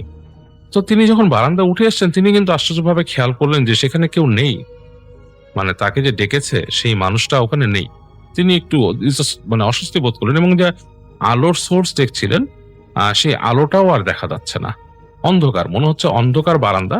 কিন্তু সেই যে বাড়িটা আর কি, সেই বাড়িটার মধ্যে মনে হচ্ছে যে দরজাটা খোলা, মানে যে সে বাড়ির যে দরজা, মানে বাড়ি বলতে কি একটা ঘরের মতো আর কি সেখানে, এবং সেই ঘরগুলো শক্ত মাটি দিয়ে বানানো আর কি। তো মনে হচ্ছে যে সেখানে একটা দরজাটা খোলা, হাট করে খোলা, অন্ধকার। তিনি একটু অস্বস্তি ফিল করলেন যে তিনি এইমাত্র দেখেছেন যে একটা মেয়ে মানুষ সেখান থেকে ডেকেছে এবং একটা আলোর সোর্স আছে, মানে কোনো একটা আলো আছে ভেতরে। তো তিনি হেঁটে হেঁটে আস্তে আস্তে একটু সামনে গেলেন। তো গিয়ে সেই দরজার সামনে গেলেন। তো তিনি দেখছেন যে অন্ধকার, ঘরের ভেতরে মনে হচ্ছে কেউ নাই। তো তিনি সারা শরীর দিয়ে কিন্তু তার পানি ঝরছে, তিনি দাঁড়িয়ে আছেন, একটু অস্বস্তিও বোধ করছেন। হঠাৎ তিনি খেয়াল করলেন যে তার থেকে একটু দূরে, 4-5 হাত দূরে দাউ দাউ করে আগুন জ্বলে উঠলো, এবং দাউ দাউ করে আগুন যে জ্বলে উঠলো, তিনি খেয়াল করলেন যে একটা মানুষের সারা শরীরে আগুন জ্বলে গেলে যেরকম, সেরকম, মানে একটা মানুষ হঠাৎ করে মনে হলো অন্ধকার থেকে দাউ দাউ করে একটা আগুনের শেপের মানুষ বেরোলো, মানুষের শরীর বেয়ে আগুন লক লক করে জ্বলে উঠলো, এবং আগুনের মধ্যে দেখলেন একটি মেয়ে মানুষ, বিকৃত চেহারা, হাত পা বাঁকিয়ে আগুনে পুড়ছে এবং তার দিকে দৌড়ে এলো। তো তিনি আর কিছু না বুঝতে পেরে এক ঝাঁপ দিয়ে উঠানের মধ্যে পড়লেন, এবং উঠানে পড়েও তিনি দেখলেন সে আগুন ধরা মহিলাটি দৌড় দিয়ে তার সামনে চলে আসলো, এবং মনে হলো তাকে জড়িয়ে ধরবে এরকম একটা অবস্থা। কিন্তু 1 সেকেন্ডে তিনি খেয়াল করলেন তাকে জড়িয়ে ধরলো না, আগুন লাগা মহিলাটি তার গায়ের উপর দিয়ে চলে গেল যেন। তিনি কোনো উত্তাপ পেলেন না, কিন্তু তিনি চোখে দেখলেন যে দাউ দাউ করে আগুন লাগা শরীরে একটা মহিলা দৌড়ে সেই বাড়ির উঠান পার হয়ে পেছনের বাঁশ ঝাড়ে ঢুকে হারিয়ে গেল, এবং তিনি একটা আর্তনাদও শুনতে পেলেন। তো প্রবালের মামার আসলে তখন আর হিতহিত জ্ঞান কিছু ছিল না, তিনি আচ্ছন্ন হয়ে গেলেন বৃষ্টির পানিতে এবং একসময় তিনি জ্ঞান হারালেন। তো যাই হোক, তার যখন হুঁশ ফিরেছে তখন তিনি খেয়াল করলেন তিনি আছেন আহ একটা বাড়ির উঠোনে, এবং সেই বাড়িটা আসলে তিনি দিনের আলো তখন ফুটে গেছে, ভোর হয়ে গেছে, আলো ফুটে গেছে, বৃষ্টি নাই। তো তিনি খেয়াল করে দেখলেন একটা বাড়ির উঠোনের মধ্যে তিনি শোয়া, এবং সেই বাড়ির কোনো চাল নেই, মানে উপরে কোনো চাল নেই, এবং মাটির একটি বাড়ি, এবং সেই বাড়ির দরজার বোঝা যাচ্ছে একসময় দরজা ছিল পোড়া, এবং কালো হয়ে গেছে অনেক জায়গাগুলো পুড়ে, এরকম একটা জায়গা। এবং বৃষ্টির পানিতে সেই বাড়ির বিভিন্ন অংশ ধসে গেছে, মানে পানিগুলো মানে কাদা হয়ে গলে গেছে, এরকম একটা জায়গায় তিনি এক বারান্দায় শুয়ে আছেন, এবং তিনি তাকাতে পারছেন না, আচ্ছন্ন লাগছে তার কাছে। বৃষ্টি নেই, বৃষ্টি প্রচন্ড হয়েছে বোঝা যাচ্ছে সারা রাত, কিন্তু বৃষ্টি নেই। তিনি তাকাতে পারছেন না, আচ্ছন্নের মতো হয়ে আছেন। তো তিনি হাঁচড়ে পাঁচড়ে কোনো মতো উঠলেন, গলা দিয়ে শব্দ বেরোচ্ছে না। এই সময় তিনি দেখলেন যে কয়েকজন মানুষ হেঁটে যাচ্ছে সেই বাসার পাশ দিয়ে, বাঁশঝাড়ের পাশে একটা রাস্তা ছিল সেখানে। তো তারা তাকে দেখে ভূত দেখার মতো চমকে ওঠে, এবং তারা চলে আসে, যে সামনে আসে, কি হয়েছে এখানে। তো তিনি কোনো মতে তাদের সাথে কথা বলেন। তো তারা তাকে ধরে দেখে তার শরীরে অনেক জ্বর, এবং তাকে তারা নিয়ে যায় এবং তাদের প্রবালদের নানার বাড়িতে পৌঁছে দেয়। তো তিনি অনেকদিন জ্বরে ভোগেন, তার কিছুই খেয়াল ছিল না, তিনি বেহুশের মতো ছিলেন, এবং তিনি যে বেহুশ অবস্থায় স্বপ্নে দেখতেন যে এরকম আগুনের মতো এক মহিলা তাকে ধরতে আসছে। এই অবস্থায় তিনি বেশ কয়েকদিন কাটান, অচেতন প্রায় ছিলেন, চেতন অচেতন এরকম। তো তাকে পরবর্তীতে একজন যখন তার একটু অবস্থা ভালো হয়, তাকে একজন চিকিৎসক দেখানো হয় সেখানে, এবং একই সাথে একজন হুজুরকে দেখানো হয়। তো হুজুর বলেন যে গ্রামের মানুষরা যেটা বলেছিল তাকে, যে তার মুখ থেকে কাহিনীটা শুনে তারা বলেছিল যে সে আসলে আসছিল যখন ওইখানে একটা বাড়িতে এক মহিলা, আর কি সেখানে এক বাড়ি ছিল, সেই বাড়িতে এক মহিলা গায়ে আগুন লাগিয়ে আত্মহত্যা করেছিল। ওই ঘটনাটা প্রবালের মামার হয়তো খেয়াল নেই বা জায়গাটাও খেয়াল নেই, তিনি সেখান দিয়ে আসছিলেন, এবং তারা বলে যে তিনি সেখানে সেই মহিলাকে দেখেছেন বা সামথিং। হুজুর যেটা বলেন, যে হুজুর বলেন যে না, আসলে সে আসছিল রাতের বেলা, কোনো খারাপ জিন তাকে দেখা দিয়েছিল, এবং সেই খারাপ জিনই সেই মহিলার রূপ নিয়ে তাকে ভয় দেখিয়েছে। যাই হোক, তো তার উপরে আসর করার চেষ্টা করেছে, বা তাকে হয়তো ভয় দেখিয়েছে স্রেফ, তো অথবা মেরে ফেলার জন্যই তাকে ভয়টা দেখিয়েছিল। তো যাই হোক, সেই হুজুর ওনাকে ছেড়ে দেন প্রবালের মামাকে, এবং একই সাথে তাকে দোয়া করে দেন, এবং মানে পড়া পানি দেন, এবং তার যে চিকিৎসা পদ্ধতি আছে সেটা করেন, এবং ডাক্তারের চিকিৎসাও চলে। তো প্রবালের মামা বেশ অনেকদিন ভুগেছিলেন, তারপর আস্তে ধীরে তিনি সুস্থ হন। তো এই ছিল প্রবালের মামার একটা ভয় পাওয়ার কাহিনী, আপনাদের সাথে আমি শেয়ার করে ফেললাম।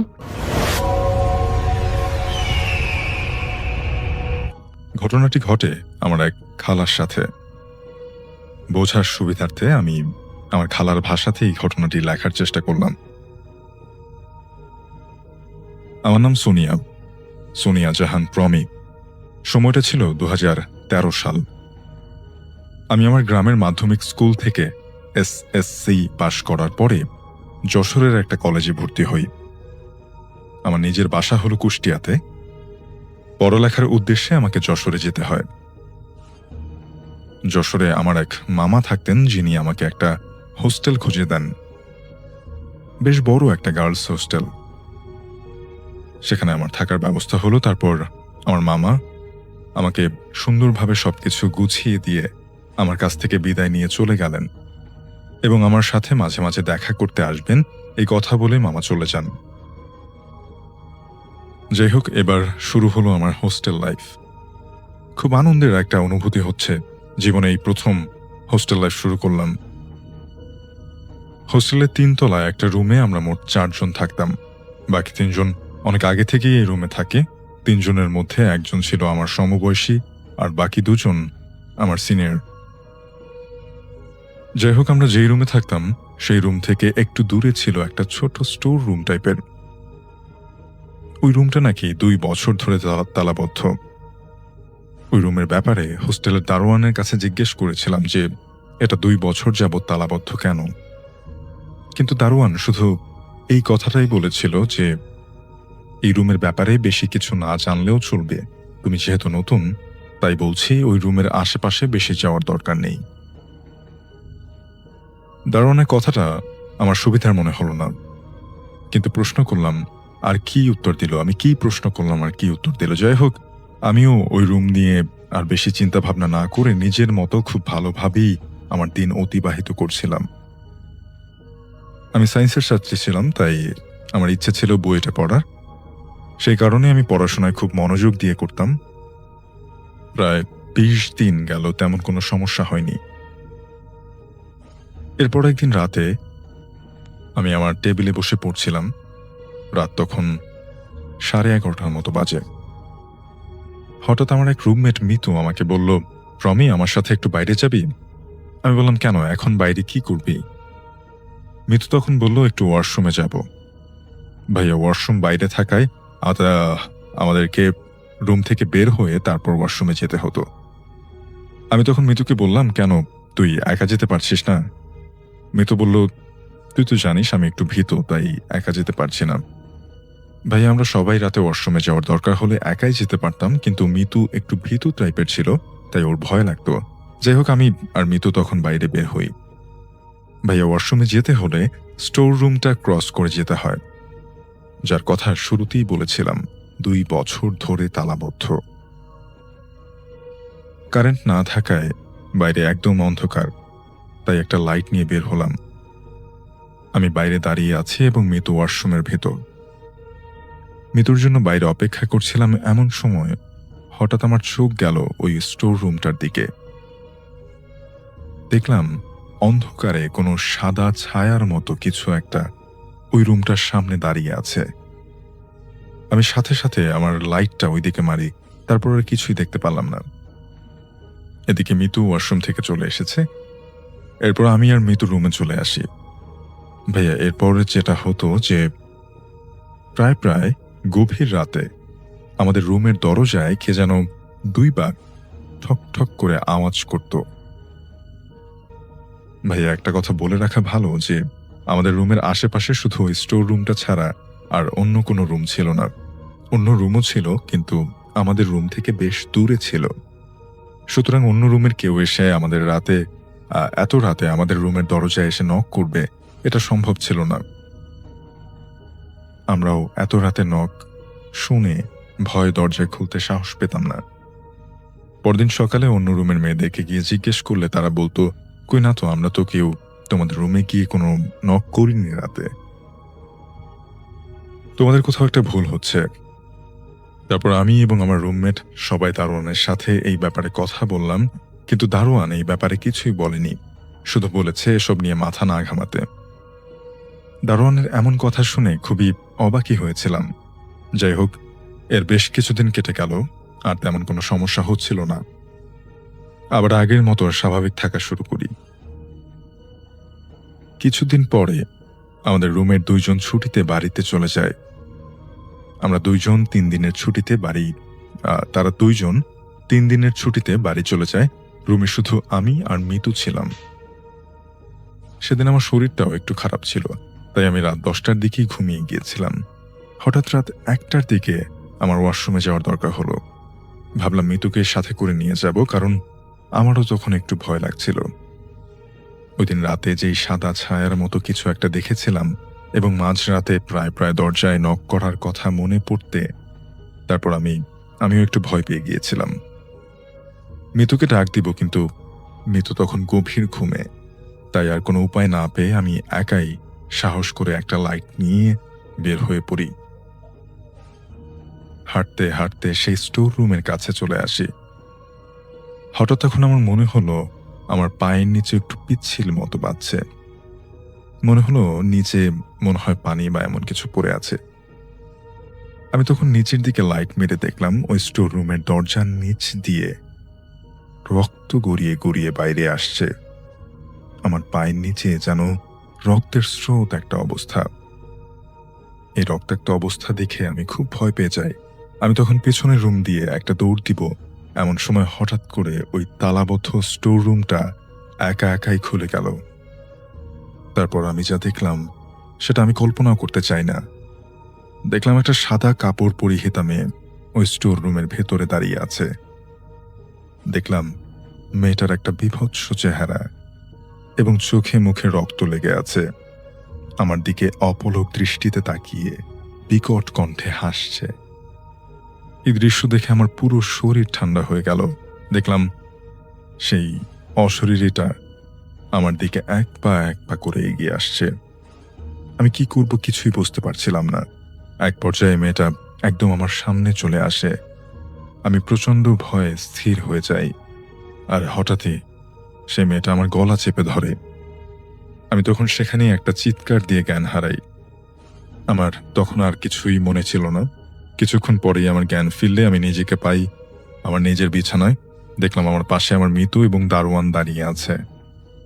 মিতুকে জিজ্ঞেস করলাম যে আমি এখানে কিভাবে আসলাম, আমি এখন কি অবস্থায় আছি। মিতু বলল যে একটা চিৎকারের আওয়াজ শুনে আমি বাইরে গিয়ে দেখি স্টোর রুমের কাছে গিয়ে তুই অজ্ঞান হয়ে পড়ে আছিস। আমি তখন দারোয়ানকে ফোন দেই এবং দুইজন মিলে তোকে রুমে নিয়ে আসি। এরপর তাদের দুইজনকে আমি ঘটনা খুলে বলি। ঘটনা শুনে দারোয়ান বলল, 2 বছর আগে এই স্টোর রুমে একটা ছাত্রীর জখম করা লাশ পাওয়া গিয়েছিল। ওই মেয়েটা হোস্টেলে নতুন এসেছিল। তখন হোস্টেলের ছাত্রীর সংখ্যা এখনকার চেয়েও আরো অনেক বেশি ছিল। কিন্তু এই ঘটনার পর বিশেষ করে এই হোস্টেলের 3 তলায় যেসব ছাত্রী নতুন আসে তাদের সাথেই এমন ভয়াবহ ঘটনা ঘটে। আমি তখন দারোয়ানকে জিজ্ঞেস করলাম যে আপনি আমাকে এই ব্যাপারে আগে কেন বলেননি? আপনি আগে এই কথা বললে আমি আজকে হয়তো এমনটা হতো না আমার সাথে। দারোয়ান বলল, হোস্টেল কর্তৃপক্ষ মানা করায় আমি কাউকে এই ব্যাপারে কিছু বলি না। এই হোস্টেলের 3 তলায় নতুন ছাত্রী খুব কমই আসে, তাই এই ঘটনার ব্যাপারে নতুন ছাত্রী কেউ আসলে তাকে কিছুই বলা হয় না বা সাবধান করা হয় না। এই 2 বছরে তোমার আগেও 2 জন ছাত্রী, নতুন ছাত্রী এই 3 তলায় এসে উঠেছিল, এমনকি তাদের সাথেও এমন ভয়ানক ঘটনা ঘটেছিল। আমি তখন দারোয়ানকে জিজ্ঞেস করি যে ওই মেয়েটা কিভাবে মারা গিয়েছিল। দারোয়ান বলল যে মেয়েটার লাশ পাওয়ার পরে হোস্টেলে থাকা 3 জন ছাত্রীকে খুঁজে পাওয়া যায়নি। তখন এটা পরিষ্কার হয়ে গিয়েছিল যে ওই 3 জন ছাত্রী মিলেই হয়তো ওই মেয়েটাকে খুন করে এবং এই হোস্টেলের রুমে গিয়ে স্টোর রুমে রেখে গিয়ে তারা হোস্টেল থেকে পালিয়ে গিয়েছিল। দারোয়ানকে আরো জিজ্ঞেস করলাম যে এই ঘটনার ব্যাপারে কি হোস্টেলের সব ছাত্রী অবগত? দারোয়ান বলল, না, সবাই জানে না। যারা শুধু নতুন আসে তারাই এই ঘটনার ব্যাপারে জেনে যায়। বাকি ছাত্রীদেরকে বলে দিলে আর কেউই এই হোস্টেলে থাকবে না, তাই কাউকে এই ঘটনার ব্যাপারে কিছু বলা হয় না।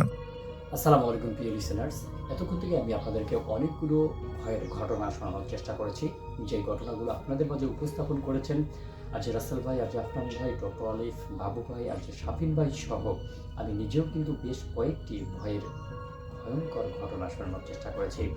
এই ঘটনাগুলোর মধ্য থেকে ছিল আজকের যে মূল টপিক, পুকুরের ঘটনা, বাসাবাড়ির ঘটনা, বর্গের ঘটনা, বেশ কয়েকটি গ্রামের ঘটনাও কিন্তু ছিল আজকের আমাদের এপিসোডে। এই ঘটনাগুলোর মধ্য থেকে কোন ঘটনাটি আপনার কাছে সব থেকে বেশি ভয়ের বলে মনে হয়েছে, সব থেকে বেশি আতঙ্ক লেগেছে, এবং কোন ঘটনাটি আপনার জীবনের সাথে, আপনার গ্রামের সাথে বা আপনার পরিবার পরিজনের কোনো একটা সদস্যের সঙ্গে ঘটে গেছে? যদি এমন কোনো ঘটনা আমাদের আজকের এপিসোডে থেকে থাকে, তাহলে সেই ঘটনাটি কোথায় আছে, কত নম্বর ঘটনা, তারপর হচ্ছে কত মিনিটে, কত সেকেন্ডে আছে সেই ঘটনাটি, সেটি কিন্তু জানিয়ে যাবেন আমাদের কমেন্ট সেকশনে। আর দর্শক, এইরকম ঘটনাগুলো কিন্তু পাওয়ার জন্য অবশ্যই আমাদের চ্যানেলটি সাবস্ক্রাইব করতে হবে, এবং আপনারা চাইলে আমাদের চ্যানেলটি ভিজিট করে আসতে পারেন। আমাদের চ্যানেলের প্রত্যেকটা ঘটনা বাছাই করা সেরা ভয়ানক ঘটনাগুলো কিন্তু আমরা একত্রিত করে শুধুমাত্র আপনাদের জন্য রেডি করে থাকি। তো প্রিয় লিসেনার্স, অবশ্যই কিন্তু আপনারা চাইলেই আমাদের চ্যানেলটি ভিজিট করে আসতে পারেন। আর আপনাদের যদি কারো এরকম ভয়ানক ঘটনাগুলো থাকে, তাহলে অবশ্যই আমাদের ডিসক্রিপশন বক্সে তার ঘটনাটি পাঠিয়ে দিবেন। আপনাদের ঘটনাগুলো কিন্তু আপনাদের কাছে অনেক ভালো লাগে, আমরা কিন্তু আপনাদের ঘটনাগুলো শুনতে চাই, তাই আপনারা চাইলেই কিন্তু আপনাদের ঘটনাগুলো আমাদের কাছে লিখে পাঠাতে পারেন। তো প্রিয় লিসেনার্স, আজকের মতো বিদায় নিচ্ছি এখানেই। আবারও দেখা হচ্ছে নতুন এপিসোডে, নতুন আরও অনেকগুলো ভয়ানক ভূতের ঘটনা সহ বাস্তব সত্য ঘটনা নিয়ে। ততক্ষণ পর্যন্ত সবাই ভালো থাকবেন, সুস্থ থাকবেন। ভিডিওটি শেষ করব এখনই, কিন্তু ভিডিওটি শেষ করার আগে ছোট্ট করে একটা রিকোয়েস্ট থাকবে, যারা যারা এখন পর্যন্ত আমাদের ভিডিওটি দেখতেছেন, এখন পর্যন্ত আমাদের ঘটনাগুলো শুনতেছেন, কিন্তু চ্যানেলটি সাবস্ক্রাইব করে রাখেননি, আপনাদের কাছে আমি উদারত আহ্বান জানাবো, রিকোয়েস্ট করব, অবশ্যই আমাদের এই ছোট্ট চ্যানেলটিকে সাবস্ক্রাইব করবেন, পাশে আসা বেল আইকনটি অন করে রাখবেন, যেন আমাদের ভিডিওগুলো আপনার কাছে প্রতি রাত্র 10টার সময় পৌঁছাতে পারে। আর যারা যারা আমাদের একজন করে সাবস্ক্রাইবার, তাদেরকে জানাচ্ছি মনের ভিতর থেকে অসংখ্য ধন্যবাদ, ভালোবাসা এবং অভিনন্দন। তো প্রিয় লিসেনার্স, শেষ করব এখনই। আপনাদের সবার মঙ্গল এবং সুস্বাস্থ্য কামনা করে সবাই ভালো থাকবেন, সুস্থ থাকবেন। আল্লাহ হাফেজ।